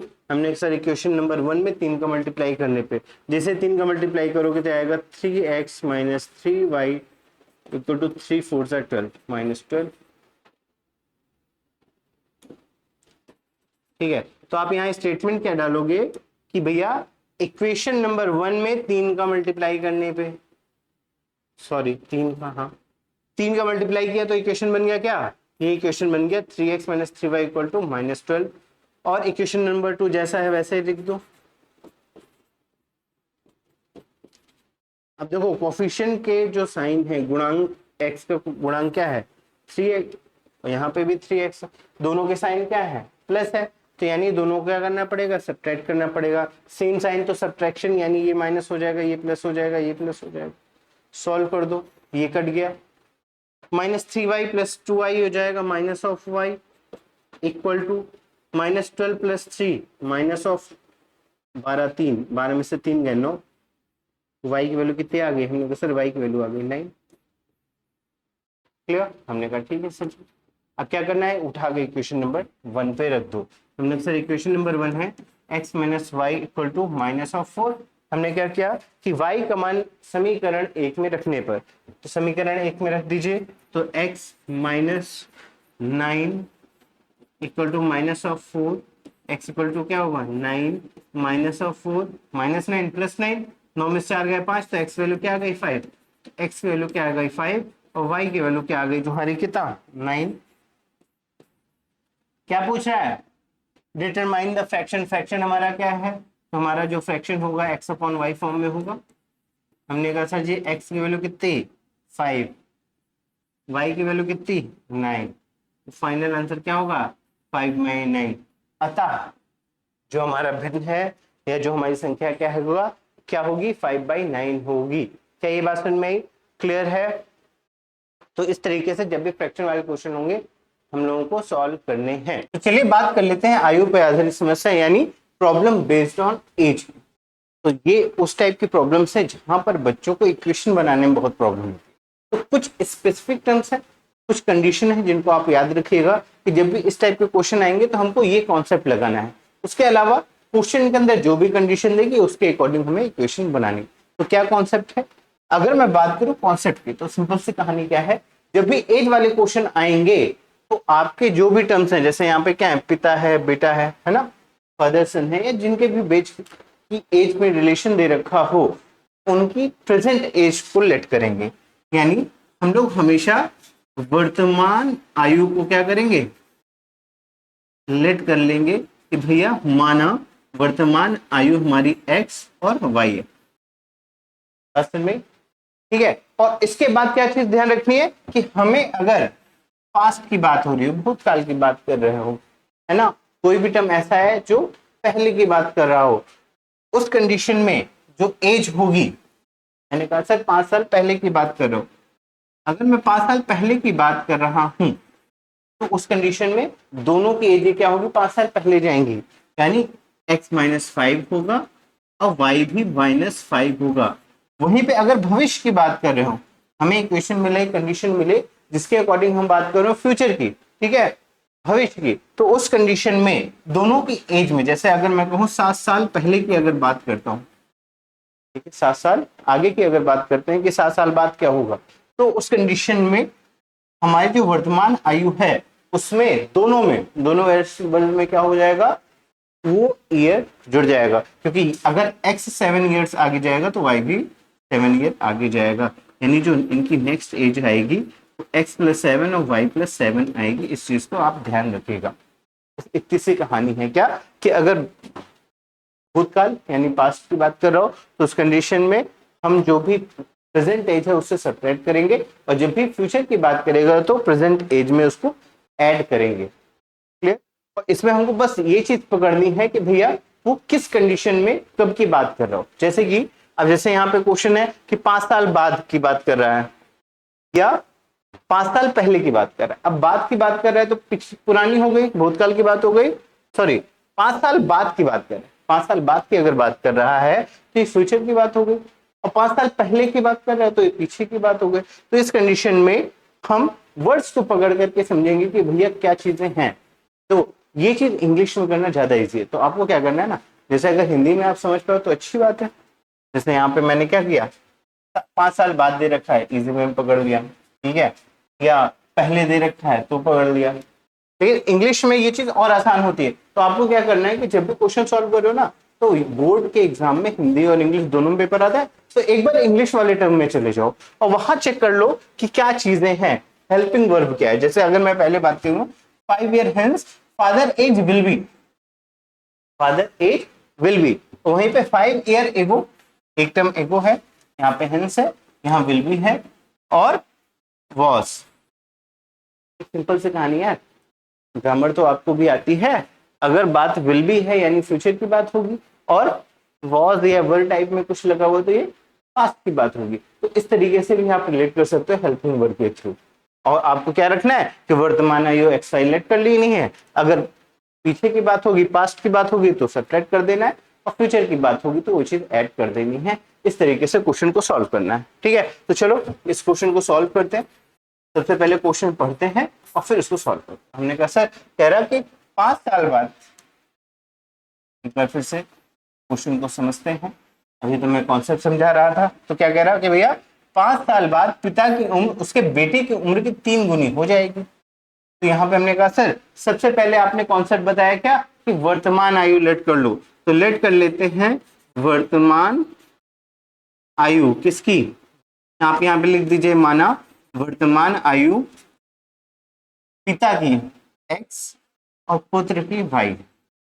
हमने कहा सर पिता की हमारी क्या है x है, और पुत्र की आयु जो है हमारी y है, वर्तमान आयु।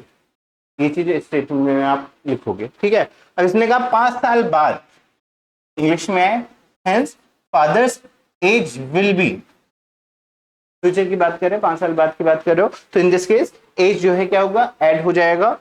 तो 5 साल बाद इसकी एज हो जाएगी क्या, तो हमने कहा सर पिताजी की एक्स थी प्रेजेंट एज, ये x + 5 हो जाएगी। पुत्र की एज y थी तो अब क्या हो जाएगी, y + 5 हो जाएगी। जब भी फ्यूचर की बात होगी तो एज क्या होगी, ऐड होगी। हमने कहा ठीक है सर, क्या कंडीशन है इन दोनों के बीच में, हमने कहा सर 5 साल बाद, तो 5 साल बाद आ गए हम, पिता की उम्र उसके बेटे की उम्र की 3 गुनी, 3 टाइम्स है। पिता की उम्र ये है, बेटे की उम्र ये है, इन दोनों में रिलेशन क्या है कि पिता की उम्र बेटे की उम्र के 3 टाइम्स है। क्या बात समझ में आई, क्लियर, 3 गुनी है।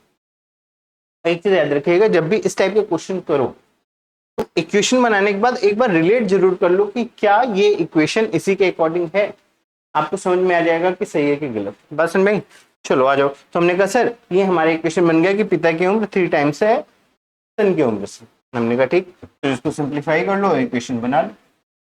हमने कहा सर क्या आएगा, हमने कहा ये होगा x + 5, इसको सॉल्व करोगे तो ये आएगा 3y + 3 5 = 15, वेरिएबल टर्म एक साइड तो x - 3y, और +5 उधर जाएगा -5, तो 15 - 5 = 10। हमारा इक्वेशन बन गया इक्वेशन नंबर 1। क्लियर, हमने कहा ठीक है सर। हमने कहा सर पहला इक्वेशन बन गया x - 3y = 10, x - 3y = 10, इसको हमने इक्वेशन नंबर 1 डाल दिया। अब बात कर लेते हैं सेकंड कंडीशन की। अब सेकंड कंडीशन क्या कह रही है इसकी बात करते हैं। तो इसमें कहा भैया 5 साल बाद, 5 साल बाद पिता की उम्र उसके बेटे की उम्र की 7 गुनी थी। अब कीवर्ड भी है जो हमें बताता है कि ये क्या है, पास्ट की बात कर रहा है। तो 5 साल पहले, सॉरी 5 साल पहले की बात हो रही है, भूतकाल की बात हो रही है।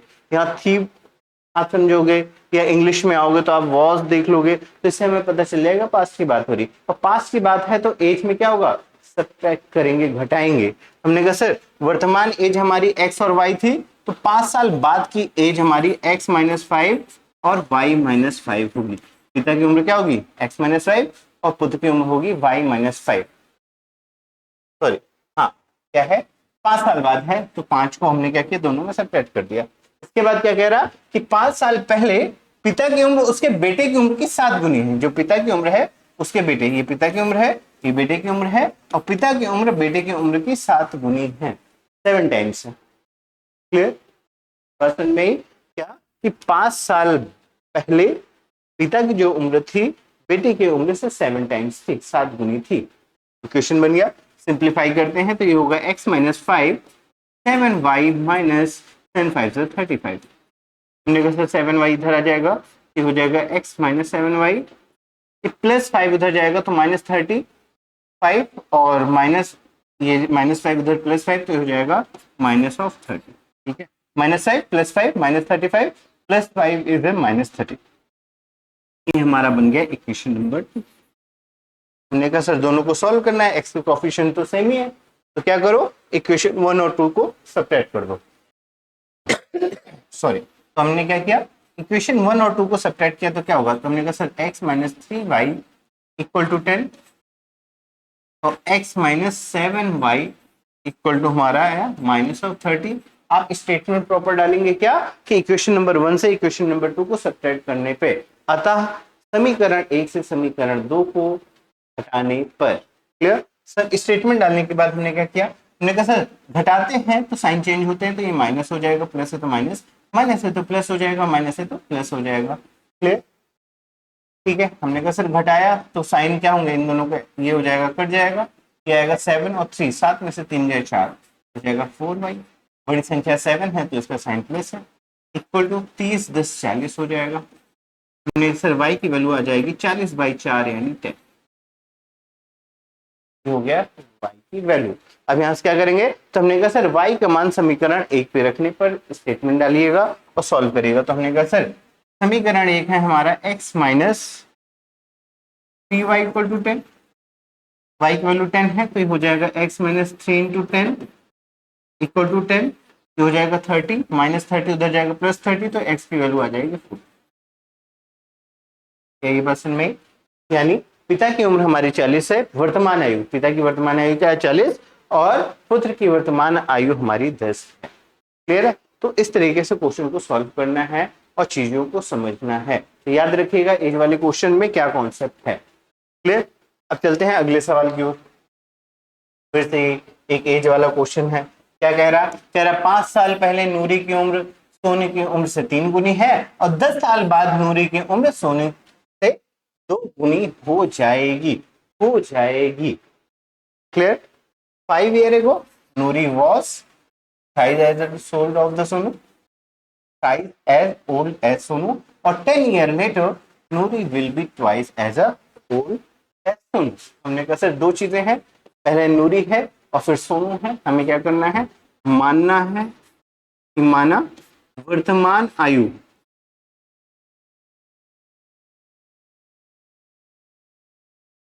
किसकी, हमने कहा सर नूरी की, तो यहाँ पे नूरी की लिख दीजिएगा कि वर्तमान आयु नूरी की क्या है x, और सोनू की जो है हम लेट कर लेते हैं y।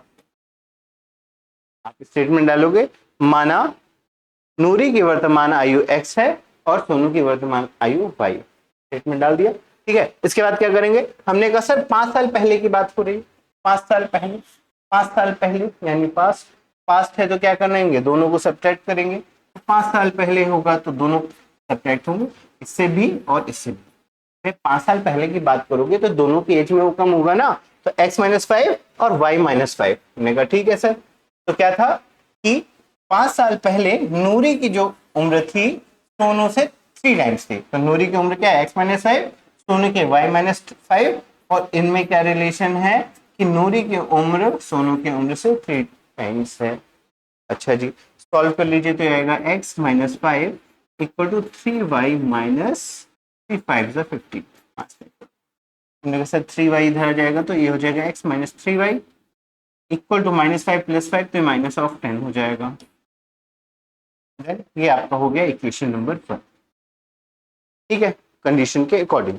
अब बात कर लेते हैं सेकंड पार्ट की। हमने कहा सर कह रहा 10 साल बाद 10 year later Noori will be. अब नूरी विल बी है यानी फ्यूचर की बात कर रहा है, फ्यूचर की बात कर रहा है यानी एज में ऐड होगा। अभी एज अगर एक्स वाई है तो 10 साल बाद क्या होगी, तो हमने कहा सर x + 10 हो जाएगी नूरी की उम्र और y + 10 हो जाएगी सोनू की उम्र। यही बात समझ में आई, क्लियर। तो हमने कहा 10 साल बाद नूरी की उम्र सोनू की 2 गुनी हो जाएगी, तो जो नूरी की उम्र है ये सोनू की उम्र से क्या होगी 2 टाइम्स हो जाएगी, 2 गुनी। सिंपल सा इक्वेशन है, बहुत इजी वे में। तो हमने कहा सर सॉल्व कर लेते हैं, तो क्या आएगा x + 10 = 2y + 20। 2y इधर आ जाएगा तो ये हो जाएगा x - 2y + 10 उधर जाएगा -10 तो ये हो जाएगा 10। ये हमारा बन गया इक्वेशन नंबर 2। क्वेश्चन में x - 3y = -10 x - 2y = 10 लिख लेते हैं। हमने कहा सर x - 3y = -10 है इक्वेशन नंबर 1 और x - 2y = 10 है हमारा दूसरा इक्वेशन। हमने कहा सर x के कोएफिशिएंट सेम ही है, सब्ट्रैक्ट कर दो तो ये माइनस हो जाएगा, प्लस हो जाएगा, माइनस हो जाएगा। भैया जी बताया था लोपन विधि, ठीक है। तो गुणांक अगर बराबर है तो क्या होंगे, सेम ही है, दोनों प्लस में है और 1 1 ही है, तो इस कंडीशन में डायरेक्टली आप क्या करोगे, घटा दोगे। तो हमने कहा सर समीकरण 1 से समीकरण 2 को घटाने पर स्टेटमेंट डाला, सॉल्व किया, साइन चेंज कर दिया है, ये करेंगे एक्स कट जाएगा, ये हो जाएगा -y, ये हो जाएगा -20, माइनस से माइनस कट गया तो y की वैल्यू आ जाएगी 20। नेक्स्ट y की वैल्यू उठा करके आप इक्वेशन नंबर 1 पे रखेंगे तो आएगा क्या x - 3 × 20 = -10, x = आ जाएगा 30 × 60 -60 उधर जाएगा +60 तो 60 - 10, x वैल्यू आ गई 50। बात में क्लियर है। तो हमने कहा कि सर अतः नूरी की उम्र 50 और आपके सोनू की उम्र क्या है 20 है। ये प्रॉपर स्टेटमेंट के साथ आंसर डालिएगा।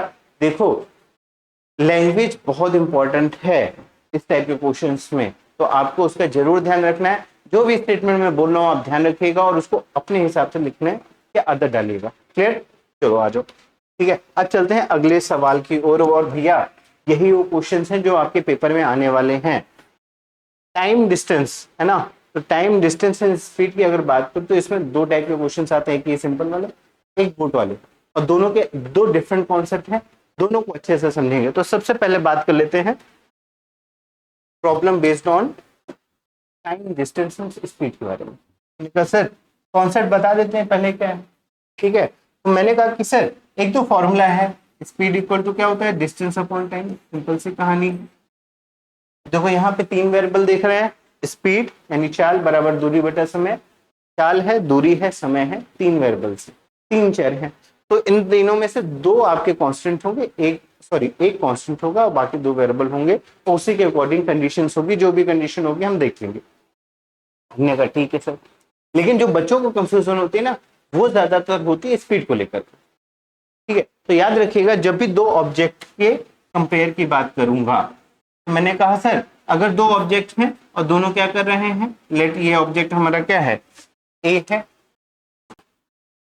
मैंने कहा सर ये ऑब्जेक्ट क्या है हमारा ए, एक ऑब्जेक्ट है हमारा बी, और दोनों क्या कर रहे हैं सेम दिशा में, एक ही दिशा में चल रहा हूं, यानी सेम डायरेक्शन में हूं, क्या हूं सेम डायरेक्शन में हूं, या आप कह सकते हो क्या एक ही डायरेक्शन में चल रहे हूं, ठीक है। तो मान लीजिए ए की जो चाल है x और y, b की चाल है y। तो एक चीज याद रखिएगा, ये दोनों एक दूसरे को कब मिलेंगे, एक ही कंडीशन में मिलेंगे। पहला जब x की वैल्यू क्या होगी y से ज्यादा होगी, अगर x की वैल्यू y से ज्यादा होगी तभी एक दूसरे को मिल पाएंगे, नहीं तो ये कभी नहीं मिलेंगे। क्यों, क्योंकि y की अगर स्पीड y की चाल ज्यादा हुई तो वो x के साथ कभी आएगा नहीं, क्योंकि वो आगे बढ़ता ही बढ़ता चला जाएगा, ये पीछे ही रह जाएंगे। बात में तो पहली कंडीशन है कि x की वैल्यू y से ज्यादा होनी चाहिए। तो पहला केस क्या है सेम डायरेक्शन, तो सेम डायरेक्शन इधर भी हो सकती है और सेम डायरेक्शन इधर भी हो सकती है। तो हमने कहा सर ये x और y यही सेकंड केस के लिए ये क्या बनेगा कि भैया अगर सेम डायरेक्शन में है तो वेलोसिटी y की वेलोसिटी x से ज्यादा होनी चाहिए, जो b की वेलोसिटी है ये a से ज्यादा होनी चाहिए, तभी एक दूसरे से मीट करेंगे, नहीं तो कभी मीट नहीं करेंगे, इस चीज को याद रखिएगा। ठीक है, तो हमने कहा सर फाइनल वेलोसिटी क्या होगी, तो फर्स्ट वाले केस में आपकी वेलोसिटी बनेगी x माइनस, ये जितनी डिस्टेंस चल रहा है इसको उतनी भी कवर करना पड़ेगा, उसके अलावा थोड़ी एक्स्ट्रा करना पड़ेगा, तभी ये मीट कर पाएंगे, जिससे इनके बीच की डिस्टेंस क्या हो सके, कवर हो सके। बस में क्लियर। ठीक है, तो क्या है, जैसे कि a है और b है, ठीक है, अगर इसकी वेलोसिटी 20 है, इसकी 10 है, तो इस कंडीशन में जाकर के मीट कर पाएगा एक टाइम पे। अगर इसकी 20 और इसकी 10 हो गई तो उस कंडीशन में ये आगे बढ़ता जाएगा और ये कभी इसको मिल नहीं पाएगा।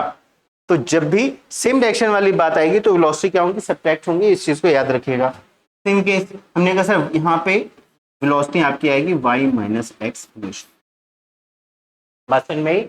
यानी जब भी दो ऑब्जेक्ट होंगे और सेम डायरेक्शन में चल रहे होंगे, चाहे इस डायरेक्शन में चाहे इस डायरेक्शन में, उस कंडीशन में जो इनकी वेलोसिटी होगी वो x माइनस वाई होगी, तभी वो मीट करेंगे। ठीक है, अब बात कर लेते हैं सेकेंड पार्ट की। हमने कहा सर अगर वेलोसिटी क्या हो, अपोजिट, सॉरी वेलोसिटी नहीं, ऑब्जेक्ट क्या हो, अपोजिट डायरेक्शन में जाए, यानी विपरीत दिशा में चल रहा, पॉइंट ए है, ये पॉइंट बी है, पॉइंट ए से कार चल रही है इस डायरेक्शन में और पॉइंट बी से चल रही है इस डायरेक्शन, या फिर अपोजिट ही तो है, इस डायरेक्शन में और बी से चल रही है इस डायरेक्शन। हमने कहा सर ये x है, ये y है, ये x है और ये y। तो एक सिंपल सी कहानी क्या है कि अगर अपोजिट डायरेक्शन में, विपरीत दिशा में है, तो उस कंडीशन में क्या होगा, दोनों की वेलोसिटी ऐड होंगी। एग्जांपल समझना, मैंने कहा ये ऑब्जेक्ट ए है, ये ऑब्जेक्ट बी है, इनके बीच की डिस्टेंस कुछ होगी। ठीक है, तो मान लो कि क्या कहानी है कि इसकी वेलोसिटी 20 किलोमीटर पर आवर इस डायरेक्शन में है और इसकी क्या है 10 किलोमीटर पर आवर, तो ओवरऑल कितनी डिस्टेंस कम होगी, तो मैंने कहा 1 घंटे बाद ये 20 किलोमीटर चलेगा और ये 10 किलोमीटर चलेगा, तो ओवरऑल जो स्पीड होगी वो 30 किलोमीटर डिस्टेंस कवर करेगी, यानी दोनों की जो वेलोसिटी होंगी उनको ऐड कर देंगे। यानी जब भी अपोजिट डायरेक्शन वाली बात होगी तो उस कंडीशन में वेलोसिटीज क्या होंगी, ऐड होंगी, क्या होंगी, वेलोसिटी क्या होंगी, ऐड होंगी। तो इस कंडीशन में तो ये मीट करेंगे, इसमें तो मीट भी नहीं करेंगे, लेकिन अगर इनके बीच में डिस्टेंस कितनी बढ़ जाएगी, तो 1 घंटे बाद ये चला जाएगा 20 किलोमीटर इधर, ये चला जाएगा 10 किलोमीटर उधर, तो उस कंडीशन इनके बीच की में जो भी डिस्टेंस है उससे 30 किलोमीटर एक्स्ट्रा हो गया, तो यानी बीच की डिस्टेंस क्या होगी, 30 किलोमीटर पर आवर की स्पीड से बढ़ेगी। वहीं पे यहाँ पर नीचे वाले केस में 30 किलोमीटर पर आवर की स्पीड से क्या हो जी, चीजें कम, डिस्टेंस कम होगी। तो इस चीज को याद रखिएगा, इन दोनों केसेस को याद रखिएगा, same direction velocity subtract, opposite direction velocity क्या होगी, ऐड होगी। इन केस जब दोनों ऑब्जेक्ट एक दूसरे से कोई लेना देना ना हो, या तो एक दूसरे के अपोजिट जा रही है, एक दूसरे के पास आ रही, बस में सेम डायरेक्शन या अपोजिट डायरेक्शन। तो चलिए ये एक क्वेश्चन दे रखा है, इस क्वेश्चन को समझते हैं और सॉल्व करते हैं, तो बहुत ही इजी तरीके से समझेंगे। क्या कह रहा, कह रहे एक राजमार्ग है जहां पर बिंदु ए और बी एक दूसरे से 90 किलोमीटर दूर था। तो हमने कहा सर एक पॉइंट ए है, एक पॉइंट बी है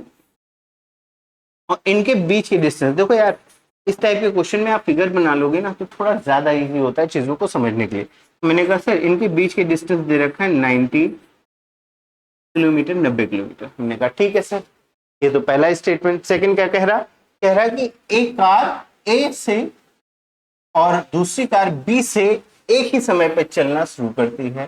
हमने कहा ठीक है सर, और यदि वो एक ही दिशा में चलते हैं तो केवल 9 घंटे मिलते हैं। पहली क्या कंडीशन है कि भैया एक कार जो है ए से चलना शुरू करती है और दूसरी कार बी से चलना शुरू करती है, और ये दोनों क्या करते हैं 9 घंटे में मिलते हैं, एक ही दिशा में है, तो ये इधर जा रहा तो ये भी इधर जाएगा। ठीक है, तो हमने कहा सर इसकी वेलोसिटी मान लेते हैं x, इसकी वेलोसिटी मान लेते हैं b। पॉइंट ए से चलने वाली जो कार है उसकी वेलोसिटी, उसका जो चाल है उसके मान लेते हैं x, और जो पॉइंट बी से वेलोसिटी चल रही है कार उसकी वेलोसिटी मान लेते हैं y। क्लियर? अच्छा जी, क्या कह रहा है कि भैया एक कार ए से और दूसरी कार बी से एक ही समय पे चलना शुरू करती है, और यदि वो एक ही दिशा में चले तो 9 घंटे में मिलती हैं। हमने कहा सर ये डिस्टेंस ये लोग कवर कर रहे हैं 9 आवर में। थोड़ा देखो इक्वेशन बनाते हैं। तो हमने कहा सर डिस्टेंस दे रखा है हमारा 90 किलोमीटर, 90 किलोमीटर और टाइम दे रखा है 9 आवर। वेलोसिटी क्या होगी, हमने कहा सर स्पीड यानी चाल, तो हमने कहा सर अभी आपने बताया कि सेम डायरेक्शन है तो वेलोसिटी क्या होगी, सब्ट्रैक्ट होगी, तो इनकी जो स्पीड आएगी वो क्या होगी, x माइनस वाई होगी, चाल क्या होगी, x माइनस वाई होगी। हमने कहा ठीक है सर, अब इक्वेशन बनाते हैं। इक्वेशन क्या होगी, तो हमने कहा सर हमने अभी फॉर्मूला पढ़ा है x इक्वल टू चाल बराबर दूरी बटा समय। दूरी हमको पता है 90 किलोमीटर, तो दूरी क्या होगा, s into t equal to दूरी, यानी चाल इंटू समय बराबर दूरी। ठीक है, चाल हमें पता है और टाइम पता है, तो इक्वेशन यहीं पे बन जाएगा। क्या बनेगा, देखो यहां बनाते हैं, यहीं पे बना लेते हैं। हमने कहा सर डिस्टेंस स्पीड है हमारी x minus y into time, time दे रखा है 9 आवर्स, तो हो गया multiply 9 equal to distance, distance है 90 किलोमीटर, तो ये हो गया 90। क्या ये बात समझ में आई, x minus y into 9 equal to 90, तो यहां से इक्वेशन बन जाएगा x माइनस वाई 19 बाई 9, यहाँ मल्टीप्लाई में यहाँ डिवाइड में आ जाएगा 10। ये आपका बन गया इक्वेशन नंबर 1। तो कितने आसानी से बन गया, अगर आपको ये कॉन्सेप्ट क्लियर है तो कितनी आसानी से क्वेश्चन बन जाएगा। बात समझ में, हमें सिंपल से क्या करना है, तीनों चीजें लिख ली। हमने कहा सर हमें एक रिलेशन देखना था, डिस्टेंस हमारी कांस्टेंट है, तो हमने डिस्टेंस के टर्म में क्या किया, इक्वेशन बना लिया। क्या होगा, तो चाल बराबर दूरी बटा समय, दूरी बराबर क्या होगा, 4 इंटू समय, फॉर्मूला रख दिया। एस टाइम पता है हमको, स्पीड पता है और डिस्टेंस पता है, इक्वेशन बन गया। ठीक है, चलो अब बात कर लेते हैं दूसरे इक्वेशन की। तो हमने कहा सर पहला इक्वेशन तो बन गया x minus y equal to 10, इसको इक्वेशन नंबर 1 मान लेते हैं। अब सेकंड कंडीशन में चलते हैं और देखते हैं क्या कह रहा है। तो क्या कह रहा है भैया कि यदि वो एक ही दिशा में चलते हैं तो 9 घंटे मिलते हैं, और यदि वे विपरीत दिशा में चलती हैं तो 9/7 घंटे में सेम चीज आएगी। हमने कहा सर हमें क्या क्या चीजें पता है, हमने कहा सर ऑब्जेक्ट ए और बी है और दोनों क्या कर रहे हैं, विपरीत दिशा में चल रहे हैं, मिलना है तो ऑब्वियस सी बात है यही विपरीत दिशा होगी। अगर इधर और इधर गए तो भैया कभी मिलेंगे नहीं, पहली चीज। इसकी वेलोसिटी हमने x मानी थी, इसकी क्या है y। अच्छा जी, अब कह रहा कि ये डिस्टेंस तो हमारी 90 किलोमीटर है, इसमें तो कोई चेंज आया नहीं। हमने कहा sir distance equal to 90 kilometre हमें गिवन है, टाइम हमारा चेंज हुआ है क्या, 9/7 आवर्स। 9/7 आवर में क्या कर रहे हैं, 9/7 घंटे में वो मिल रहे हैं। क्लियर, तो इक्वेशन बना दो, क्या बनेगा। तो हमने कहा सर अभी आपने बताया कॉन्सेप्ट कि अगर दोनों अपोजिट डायरेक्शन में, विपरीत डायरेक्शन में, ये इधर है ये इधर है, तो उस कंडीशन में इनकी जो वेलोसिटी होगी क्या होगी, इनकी जो चाल होगी वो दोनों ऐड करेंगे। हमने कहा सर तो इसकी जो स्पीड चाल आएगी वो क्या आएगी, x प्लस वाई आएगी, क्योंकि दोनों अपोजिट है ना। अच्छा जी, तो इक्वेशन क्या बनेगी इसको देख लेते हैं। हमने कहा सर फिर से वही क्या कि डिस्टेंस बराबर s इंटू टी लगा दीजिए, चाल क्या है हमारी, तो चाल हमारी x प्लस वाई है। टाइम कितना है, टाइम 9/7 है, तो यहाँ पे 9/7 कर लिया, इक्वल टू डिस्टेंस, डिस्टेंस कितनी है 90 किलोमीटर। यहाँ तक क्लियर है, ठीक है। कुछ लोग कंफ्यूज ना हो तो इसको मैं ऐसे लिख सकता हूँ क्या, s into t equal to d, ये इक्वेशन में लगाया। s स्पीड हो गई आपकी, चाल हो गई, t टाइम हो गया और t आपकी डिस्टेंस हो गई। क्या यहाँ तक ये चीजें क्लियर है बेटा। अब ध्यान दो, हमने कहा सर इसको थोड़ा सिंप्लीफाई करते हैं, तो यहाँ हो जाएगा x plus y equal to 90, divide में है उधर मल्टीप्लाई में आ जाएगा, यहाँ डिवाइड मल्टीप्लाई में है नीचे डिवाइड में आ जाएगा, इसको सॉल्व कर देंगे, ये आ जाएगा 9 1 9 यानी 10, यहाँ से मिल जाएगा x plus y equal to 70। ये आपका बन गया इक्वेशन नंबर 2। क्लियर, ये आपका क्या था, इक्वेशन नंबर 1 था, वो इक्वेशन नंबर 2 था। अब क्या करना है, दोनों को सिंप्लीफाई करना है, तो आप क्या करिए, तो हमने कहा सर x के कोएफिशिएंट तो सेम ही है, y के कोएफिशिएंट भी सेम है, बट साइन क्या है, अपोजिट है, तो हम क्या करेंगे इक्वेशन 1 और 2 को ऐड कर देंगे। तो आप स्टेटमेंट डालिएगा, अतः समीकरण 1 और समीकरण 2 को क्या करने पे, जोड़ने पे, समीकरण 1 और 2 को जोड़ने पे स्टेटमेंट डाला और सॉल्व किया। तो हमने कहा सर इक्वेशन 1 है x minus y equal to कितना 10, और समीकरण 2 है x plus y equal to 7। Solve कर लेते हैं, दोनों को ऐड किया, दोनों को जोड़ा है, तो minus y plus y cut जाएगा, x x 2x हो जाएगा, इक्वल टू 70 10 80, 70 10 क्या हो जाएगा 80 हो जाएगा। यहाँ से x की वैल्यू क्या आ गई, तो हमने कहा 80/2 यानी 40 किलोमीटर पर। यूनिट का ध्यान रखिएगा बेटा, यूनिट गलत मत लिखिएगा, ठीक है। जो भी यूनिट इसमें दे रखी है उसके अकॉर्डिंग देखो, आवर और किलोमीटर में, डिस्टेंस हमारी किलोमीटर में दे रखी है और टाइम हमारा आवर्स में दे, तो किलोमीटर पर आवर बनेगा, ठीक है। हमने कहा सर x वैल्यू पता चल के उठा के इक्वेशन नंबर 2 पे रख दीजिए, तो x का मान समीकरण 2 पे रखने पे स्टेटमेंट डालेंगे, उठा के रख देंगे, तो हो जाएगा 40 प्लस y इक्वल टू 70, तो y की वैल्यू आ जाएगी 70 माइनस 40, 40 क्या है प्लस में, उधर जाएगा माइनस में, 70 माइनस 40 क्या हो गया 3। ये वैल्यू आ गई किसकी, आपकी बी वाले पार्ट की। तो हम क्या यहाँ पे आंसर डालेंगे 30 किलोमीटर पर आवर, ठीक है। तो यहाँ पे आंसर क्या होगा कि अतः जो ए से चलने वाली कार है उसका जो चाल होगी 40 किलोमीटर पर आवर होगी, और बी से जो बी पॉइंट से जो कार चल रही है उसकी वेलोसिटी चाल जो है 30 किलोमीटर पर आवर होगी। इसको प्रॉपर यहाँ पे लिख करके फाइनल आंसर डालेंगे। क्या ये बात समझ में आई, क्या ये कॉन्सेप्ट समझ में आया बेटा, याद रखना, ये चीज याद रखोगे इक्वेशन बनाना बहुत इजी हो जाएगा। क्लियर। अच्छा जी, अब चलते हैं अगले सवाल की ओर। मैंने कहा सर ये भी based on time distance speed है, बट यहाँ पे केस है नाव वाला, बोट वाला। अब देखना यहाँ पे कॉन्सेप्ट थोड़ा चेंज होगा। पहले वाले में क्या था कि दोनों ऑब्जेक्ट एक दूसरे को इफेक्ट नहीं कर रहे थे, बट यहाँ पर बोट है और आपका क्या है स्ट्रीम, क्या है नाव है और धारा है, और नाव धारा एक दूसरे के ऊपर है, धारा है धारा के ऊपर नाव बह रही है। इन दिस केस यहाँ पर कॉन्सेप्ट में थोड़ा चेंज आएगा, उस कॉन्सेप्ट को समझना। मैंने कहा सर पहले समझ लेते हैं अप स्ट्रीम और डाउन स्ट्रीम में क्या डिफरेंस है, यानी प्रतिकूल और धारा के अनुकूल होने का क्या मतलब है। पहले तो इस बात को समझ लेते हैं और उसके बाद आप जो कॉन्सेप्ट बताए वो इसको समझ लेंगे। तो हमने कहा सर अगर ये हमारी क्या है बोट है, क्या है हमारी बोट है, बी से रिप्रेजेंट करते हैं, और ये हमारी धारा है ऐसे, ठीक है। थोड़ा और अच्छे से लिखते हैं। हमने कहा सर जी ये हमारी धाराएं हैं, तो ये हमारी क्या है बोट। मान लो बोट की वेलोसिटी x है और धारा की वेलोसिटी y, ठीक है। तो अगर बोट और धारा दोनों की डायरेक्शन जो है सेम हो, यानी एक ही दिशा में चल रहे हो, क्या धारा और नाव दोनों क्या हो एक ही दिशा में चल रहे हो, तो एक ही दिशा में चल रहे हो तो ये हमारा क्या कहलाएगा डाउन स्ट्रीम कहलाएगा, यानी अनुकूल कहलाएगा। क्या कहलाएगा अनुकूल कहलाएगा। थोड़ा सा लॉजिक समझना। मैंने कहा सर जी ये धारा जा रही है और ऊपर नाव है, अब दोनों एक दूसरे को क्या कर रहे होंगे सपोर्ट कर रहे होंगे, यानी एक की वजह से दूसरे की वेलोसिटी भी बढ़ रही होगी, ठीक है।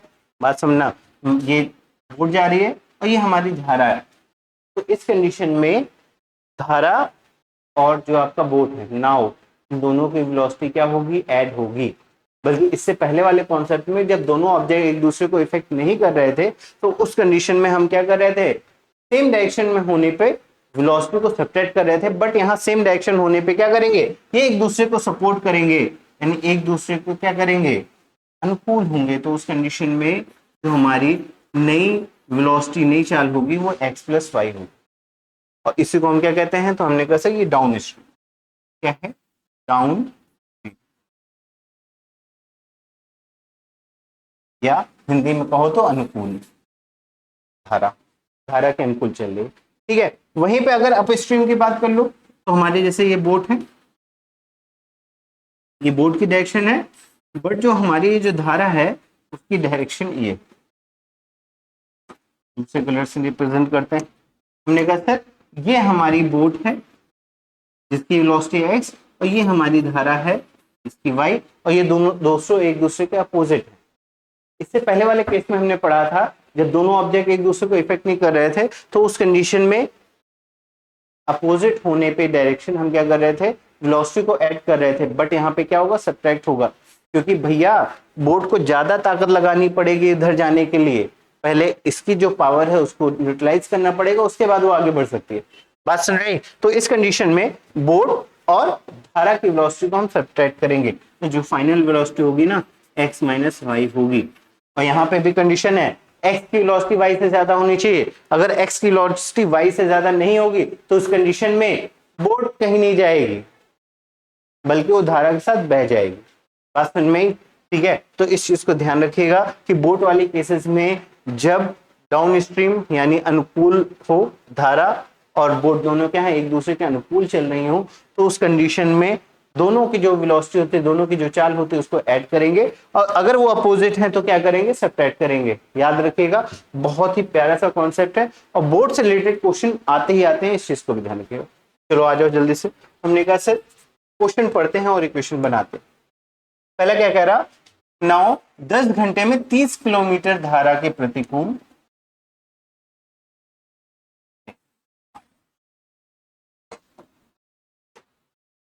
हाँ कह रहा 10 घंटे में 30 किलोमीटर धारा के प्रतिकूल और 44 किलोमीटर धारा के अनुकूल जाती है। 10 घंटे में 30 किलोमीटर क्या कर रही है, धारा के प्रतिकूल, और 44 किलोमीटर धारा के अनुकूल जा रही है। अच्छा जी, अब सुनना, तो हमने कहा सर अगर बोट है 10 घंटे तो टोटल टाइम हो गया, यानी हमें जो भी इक्वेशन बनाना है टाइम के रिस्पेक्ट में बनाना है, पहली बात। अब जब वो 30 किलोमीटर प्रतिकूल जा रहे हो यानी 30 किलोमीटर अप स्ट्रीम जा रही होगी, अप स्ट्रीम जा रही होगी तो क्या होगी, वेलोसिटी सब्ट्रैक्ट होगी। तो हमने मान लिया कि यहां पे क्या करोगे, माना जो धारा है, पहले आपका क्या नाव है, नाव की चाल जो है x है और धारा की जो आपकी चाल है, धारा की जो वेलोसिटी है ये y। पहली बात तो ये क्या, वे नाव बोट की आप वेलोसिटी लेट कर लोगे और धारा की स्पीड को लेट कर लोगे, धारा की चाल को लेट कर लोगे, ये दो चीजें हो गई। हमने कहा ठीक है सर, अब क्या करना है, तो हमने कहा सर 30 किलोमीटर धारा के प्रतिकूल यानी 30 किलोमीटर अप स्ट्रीम यानी क्या होगा, अप स्ट्रीम वाले केस में हमने कहा सर सेकंड केस है, वेलोसिटी क्या होंगी, सब्ट्रैक्ट होंगी, x माइनस वाई हो जाएगी। कितने, 30 किलोमीटर, कितना चल रहे हैं, तो डिस्टेंस हो गई हमारी 30 किलोमीटर, ये हमारी वेलोसिटी हो गई, स्पीड हो गई, चाल हो गई, चाल हमारी x माइनस वाई और डिस्टेंस हमारी 30 किलोमीटर। हमने कहा ठीक है सर। सेकंड केस 44 किलोमीटर अनुकूल यानी डाउन स्ट्रीम यानी क्या होगी, वेलोसिटी हमारी ऐड होगी, तो हमारी जो चाल हो गई x प्लस वाई हो गई और डिस्टेंस कितना है, तो हमने कहा सर 44 किलोमीटर चला है, 44 किलोमीटर तो हो गया 44 किलोमीटर। मैंने कहा ठीक है सर जी। अब सुना फिर से एक बार, मैंने कहा कि 10 घंटे में तो हमें टाइम के रिस्पेक्ट में इक्वेशन बनानी पड़ेगी। पहली चीज कह रहा 30 किलोमीटर धारा के प्रतिकूल यानी 30 किलोमीटर क्या है अप स्ट्रीम पे तो वेलोसिटी सब्ट्रैक्ट कर देंगे, तो हमने कहा सर वेलोसिटी हमारी x माइनस वाई होगी, डिस्टेंस हमारी 30 हो जाएगी। 44 किलोमीटर धारा के अनुकूल यानी डाउन स्ट्रीम वाला केस तो 44 डिस्टेंस हो गई और स्पीड हमारी क्या होगी, तो हमने कहा सर डाउन स्ट्रीम है तो वेलोसिटी हमारी क्या होगी, ऐड होगी, बोट और आपका स्ट्रीम की वेलोसिटी क्या होगी, ऐड होगी, तो वेलोसिटी ये हमारी होगी। हमने कहा सर टाइम क्या होगा, क्योंकि टाइम के रिस्पेक्ट में इक्वेशन बनाना है, तो हमने कहा कि सर चाल बराबर होता है दूरी बटा समय, चाल दूरी, टाइम के रिस्पेक्ट बनाना है तो टाइम बराबर क्या होगा, डिस्टेंस अपॉन एस ना। हमने कहा सर जी दूरी बटा चाल होगा, दूरी बटा चाल होगा, डी बाई एस होगा। सेम इक्वेशन से उठाएं, इधर ले जाएं और एस को इधर ले आए, टाइम बराबर डी अपॉन एस। हमने कहा सर इसका टाइम आएगा उसके लिए, मतलब ये इतना टाइम प्लस इसके लिए कितना टाइम लगेगा, तो हमने कहा सर 44 अपॉन कितना x plus y equal to कितना घंटा, 10 घंटे। ये आपका बन गया इक्वेशन नंबर 1। यही बात समझ में, ये कौन सा समझ में आया बेटा, ध्यान रखिएगा और रिलेट करिएगा, इजी वे में हो जाएगा। ये हमारा इक्वेशन नंबर 1 हो गया, अभी इसको सॉल्व करेंगे बाद। अब बात कर लेते हैं इक्वेशन नंबर 2 की। इक्वेशन नंबर 2 क्या कह रहा है कि भैया 13 घंटे में यह 40 किलोमीटर धारा के प्रतिकूल और 55 किलोमीटर धारा के अनुकूल जाती है। अगला क्वेश्चन, तो हमने कहा सर कितनी जा रही है, 40 किलोमीटर तो 14, डिस्टेंस क्या हो गई 40, सेम इक्वेशन सेम कंडीशन पे ही है, तो मैं डायरेक्ट करता हूं।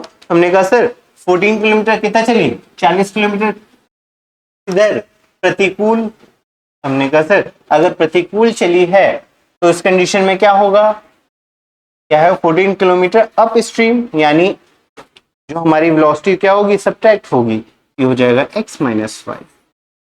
सेकेंड 55 किलोमीटर धारा के अनुकूल, यानी 55 अपॉन x प्लस वाई। कितने टाइम पे, तो हमने सर टोटल टाइम हमारा है 13 घंटे।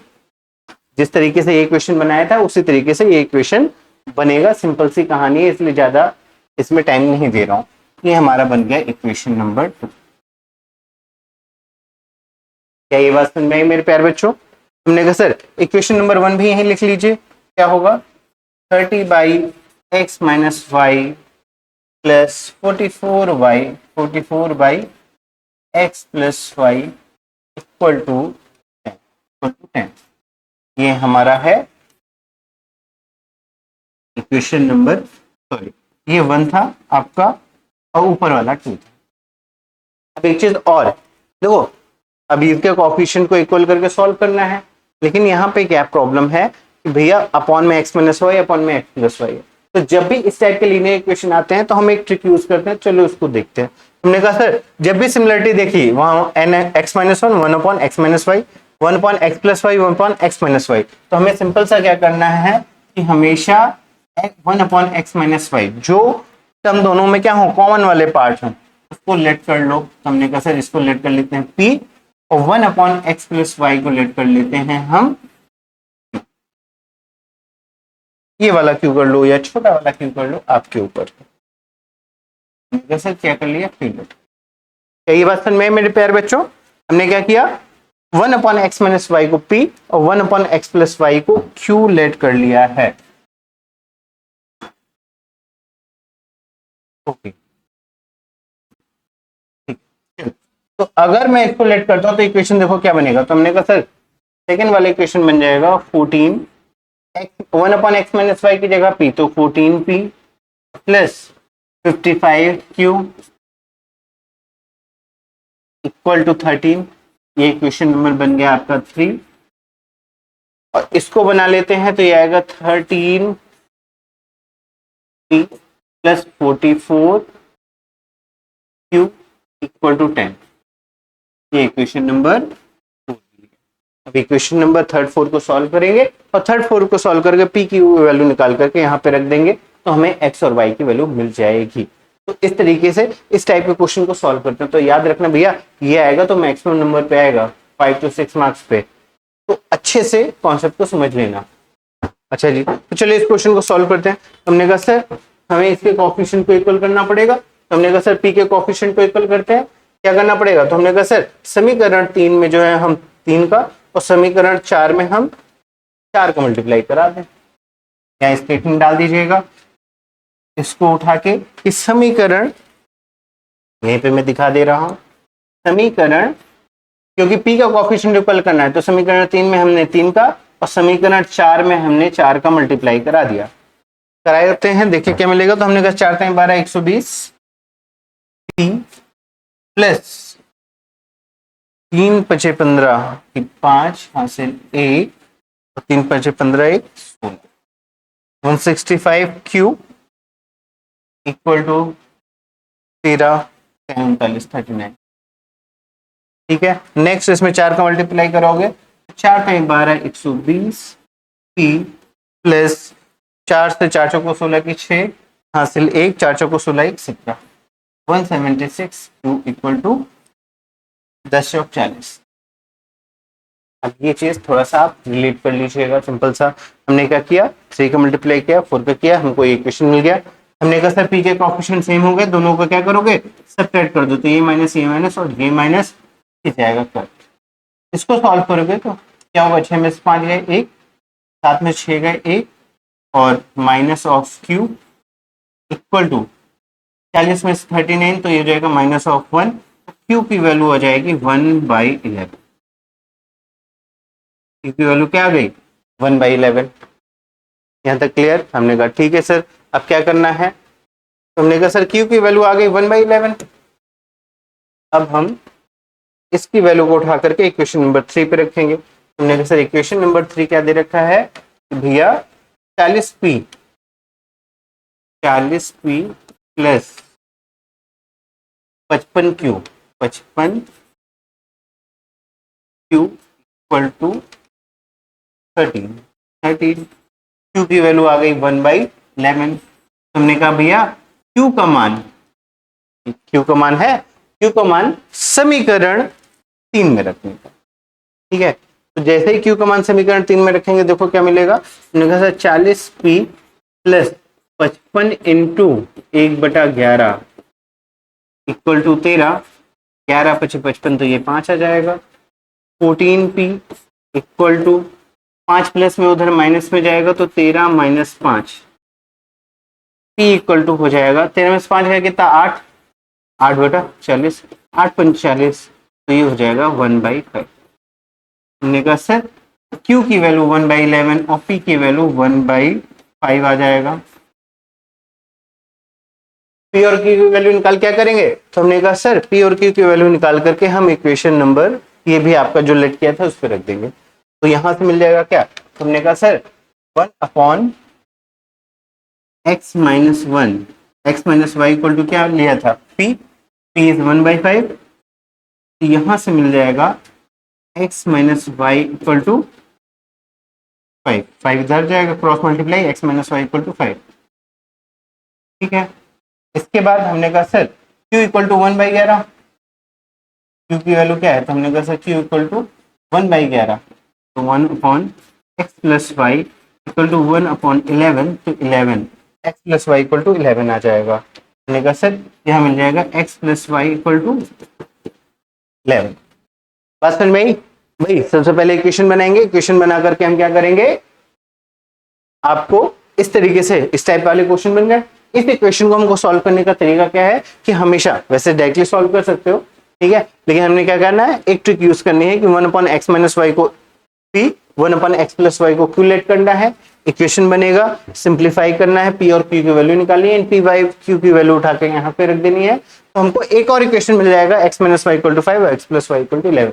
सिंपल इक्वेशन है, सॉल्व कर लो। तो हमने कहा सर दोनों को क्या करो, ऐड कर दो। ऐड करोगे तो -y प्लस y कट जाएंगे, ये आएगा 2x इक्वल टू 11 × 5 = 16, x की वैल्यू आ जाएगी यहाँ से 8, x वैल्यू उठा के यहाँ रख दीजिए, तो हो जाएगा हमने कहा सर इस वाले इक्वेशन में रखो, तो x plus y equal to 11 में x की वैल्यू 8 रखेंगे तो 8 प्लस वाई इक्वल टू 11, तो y की वैल्यू आ जाएगी 11 - 8 यानी 3, 8 3 11। तो इस तरीके से x और y की वैल्यू फाइंड करेंगे। ये बात समझ में आई, ठीक है। कॉन्सेप्ट समझ में आया बेटा, कॉन्सेप्ट को अच्छे से समझ लेना, क्योंकि अगर वो वाला पार्ट आप समझ गए तो क्लियर हो जाएगा। और एक चीज देखिए, जब दोनों ऑब्जेक्ट एक दूसरे पर डिपेंड नहीं करते हैं, अलग अलग हैं, तो उस कंडीशन में आपको याद रखना है कि सेम डायरेक्शन में होंगे तो वेलोसिटी सब्ट्रैक्ट, और अपोजिट डायरेक्शन में होंगे तो वेलोसिटी ऐड होगी। लेकिन इन केस ऑफ बोट वाले केस में क्या होगा, ये जस्ट अपोजिट होगा, कि सेम डायरेक्शन में है तो वेलोसिटी ऐड होगी, और अपोजिट डायरेक्शन में है तो वेलोसिटी सब्ट्रैक्ट होगी। सेम डायरेक्शन में वेलोसिटी ऐड, चाल को हम जोड़ेंगे, और अपोजिट है विपरीत दिशा में है तो उस कंडीशन में वेलोसिटी सब्ट्रैक्ट होगी। इस चीज को याद रखिएगा। चलो आ जाओ, हमने कहा सर जी ये क्वेश्चन हो गया ओवर। अब ये लास्ट टाइप का है, इस टाइप के क्वेश्चन कम पूछे जाते हैं, बट पूछे जाते हैं, इसलिए आपके दिमाग में होने चाहिए क्या, ज्योमेट्री बेस्ड क्वेश्चन, जहां पे ट्रायंगल की प्रॉपर्टी, रेक्टेंगल की प्रॉपर्टी, उनके एरिया और पेरीमीटर में चेंज, इस टाइप के क्वेश्चंस आते हैं। तो आपको क्या करना है, सिंपल बेसिक फॉर्मूले याद होनी चाहिए आपके, पेरीमीटर्स के, एरिया के क्या होते हैं क्या नहीं, और उसके अकॉर्डिंग क्वेश्चन को बनाना है। तो चलो एक क्वेश्चन सॉल्व करते हैं इससे रिलेटेड। इस टाइप के क्वेश्चन कम पूछे जाते हैं, बट पूछे जाते हैं, आ सकने के चांसेस है, इसलिए आप इस चीज को ध्यान रखेंगे। तो चलिए स्टार्ट करते हैं। तो हमने कहा सर क्वेश्चन हमारा कह रहा है कि एक आयत का क्षेत्रफल वही रहता है यदि उसकी लंबाई 7 मीटर बढ़ा दी जाए और चौड़ाई 3 मीटर घटा दी जाए। हमने कहा बहुत बढ़िया। तो सबसे पहले इस टाइप में क्या करूंगे, हमने कहा सर आयत है यानी रेक्टेंगल है, रेक्टेंगल है तो ये हमारा रेक्टेंगल आ गया। हम लेट कर लेंगे कि इसकी जो लेंथ है x है और विड्थ जो है y, विड्थ क्या है y है, लंबाई हमारी x और चौड़ाई y है। स्टेटमेंट के साथ हम ये चीज कर लेंगे, ठीक है। कह रहा अच्छा इसका क्षेत्रफल क्या होगा, तो हमने कहा सर एरिया की बात अगर करते हो तो x इंटू वाई होगा, ये इनिशियल स्टेट, ये हमारा बेसिक हो गया। शुरुआत में हमने क्या किया, लेट कर लिया कि लेंथ लंबाई हमारी x, चौड़ाई हमारी y है, तो एरिया हमारा x इंटू वाई होगा। अब क्वेश्चन पे चलते हैं। क्वेश्चन कह रहा है कि अगर क्या कर रहा है, उसकी लंबाई को 7 मीटर बढ़ा दे और चौड़ाई 3 मीटर घटा दे। हमने कहा सर पहले x था, अब क्या कह रहा है 7 मीटर बढ़ा दो, x प्लस 7 कर दो, और ये चौड़ाई जो है 3 मीटर घटा दो, तो पहले y थी अब y माइनस 3 हो जाएगी। अरे पहले x थी तो x प्लस 7, और चौड़ाई को हमको क्या करना है, घटाना है, तो y माइनस 3। एरिया क्या होगा, इन दोनों का मल्टीप्लाई, यही तो एरिया आया नया। और ये एरिया क्या है, एक आयत क्षेत्रफल वही रहता है, मतलब एरिया में कोई चेंज नहीं आया है, रिमेन सेम। यानी जो हमारा पहला क्या था, एक्स वाई था, तो इक्वल टू एक्स वाई होगा। यही बात समझ में, बहुत ही आसान सा क्वेश्चन है, बस कंडीशन के अकॉर्डिंग चलते चलना है। अच्छा जी, तो इसको सिंप्लीफाई करते हैं। हमने x into y x y हो जाएगा, और माइनस ऑफ 3, सॉरी सिंपल सा x into y x y, x का मल्टीप्लाई होगा 3 ऑफ एक्स, 7 का मल्टीप्लाई होगा प्लस ऑफ 7y, और 7 रेकेट केस minus 21 equal to x y. X y से एक्स वाई कट जाएगा, ये आएगा minus 3x plus 7y equal to 21। ये आपका आ गया इक्वेशन नंबर 1। क्लियर? अच्छा जी, अब बात कर लेते हैं सेकंड कंडीशन की ओर। क्या कह रहा है सेकंड कंडीशन, हमने कहा सर पहला इक्वेशन आया है -3x plus 7y equal to 21, ये हमारा है इक्वेशन नंबर 1।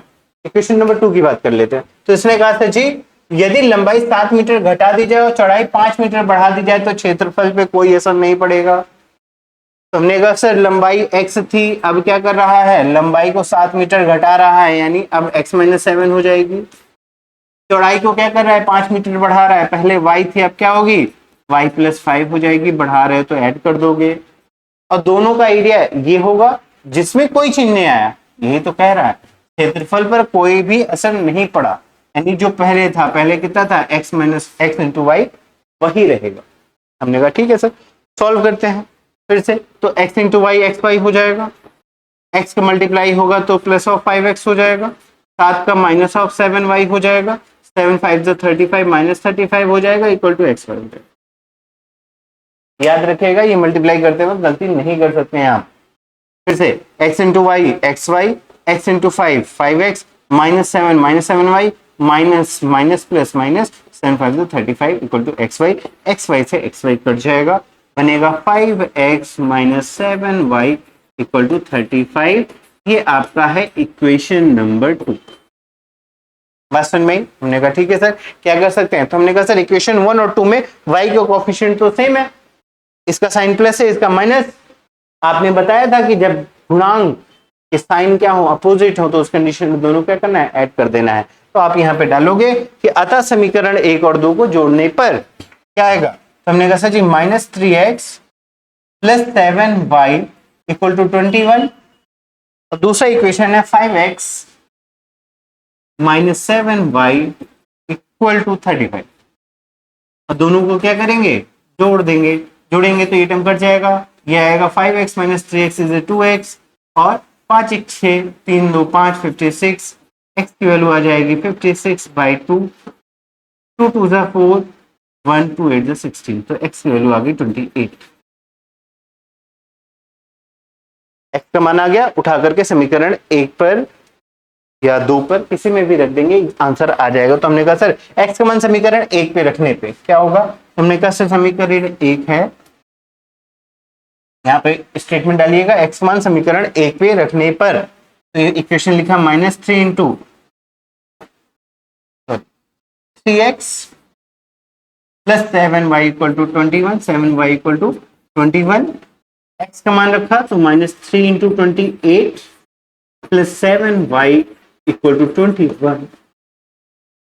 सॉल्व करते हैं, 8 3 24 की 4, 3 9 24 की 4, हासिल लो 3 दूनी 6 2 8, minus 84 plus 7y equal to 21, 84 उधर जाएगा प्लस में, तो 7y 21 प्लस 84, 4 1 5 8 2 10 105, तो y की वैल्यू आ जाएगी 105/7, 7 एकदम 7, 7 पन्ना 35, y की वैल्यू आ गई कितनी 50, x की वैल्यू आपकी 28, y की वैल्यू 15।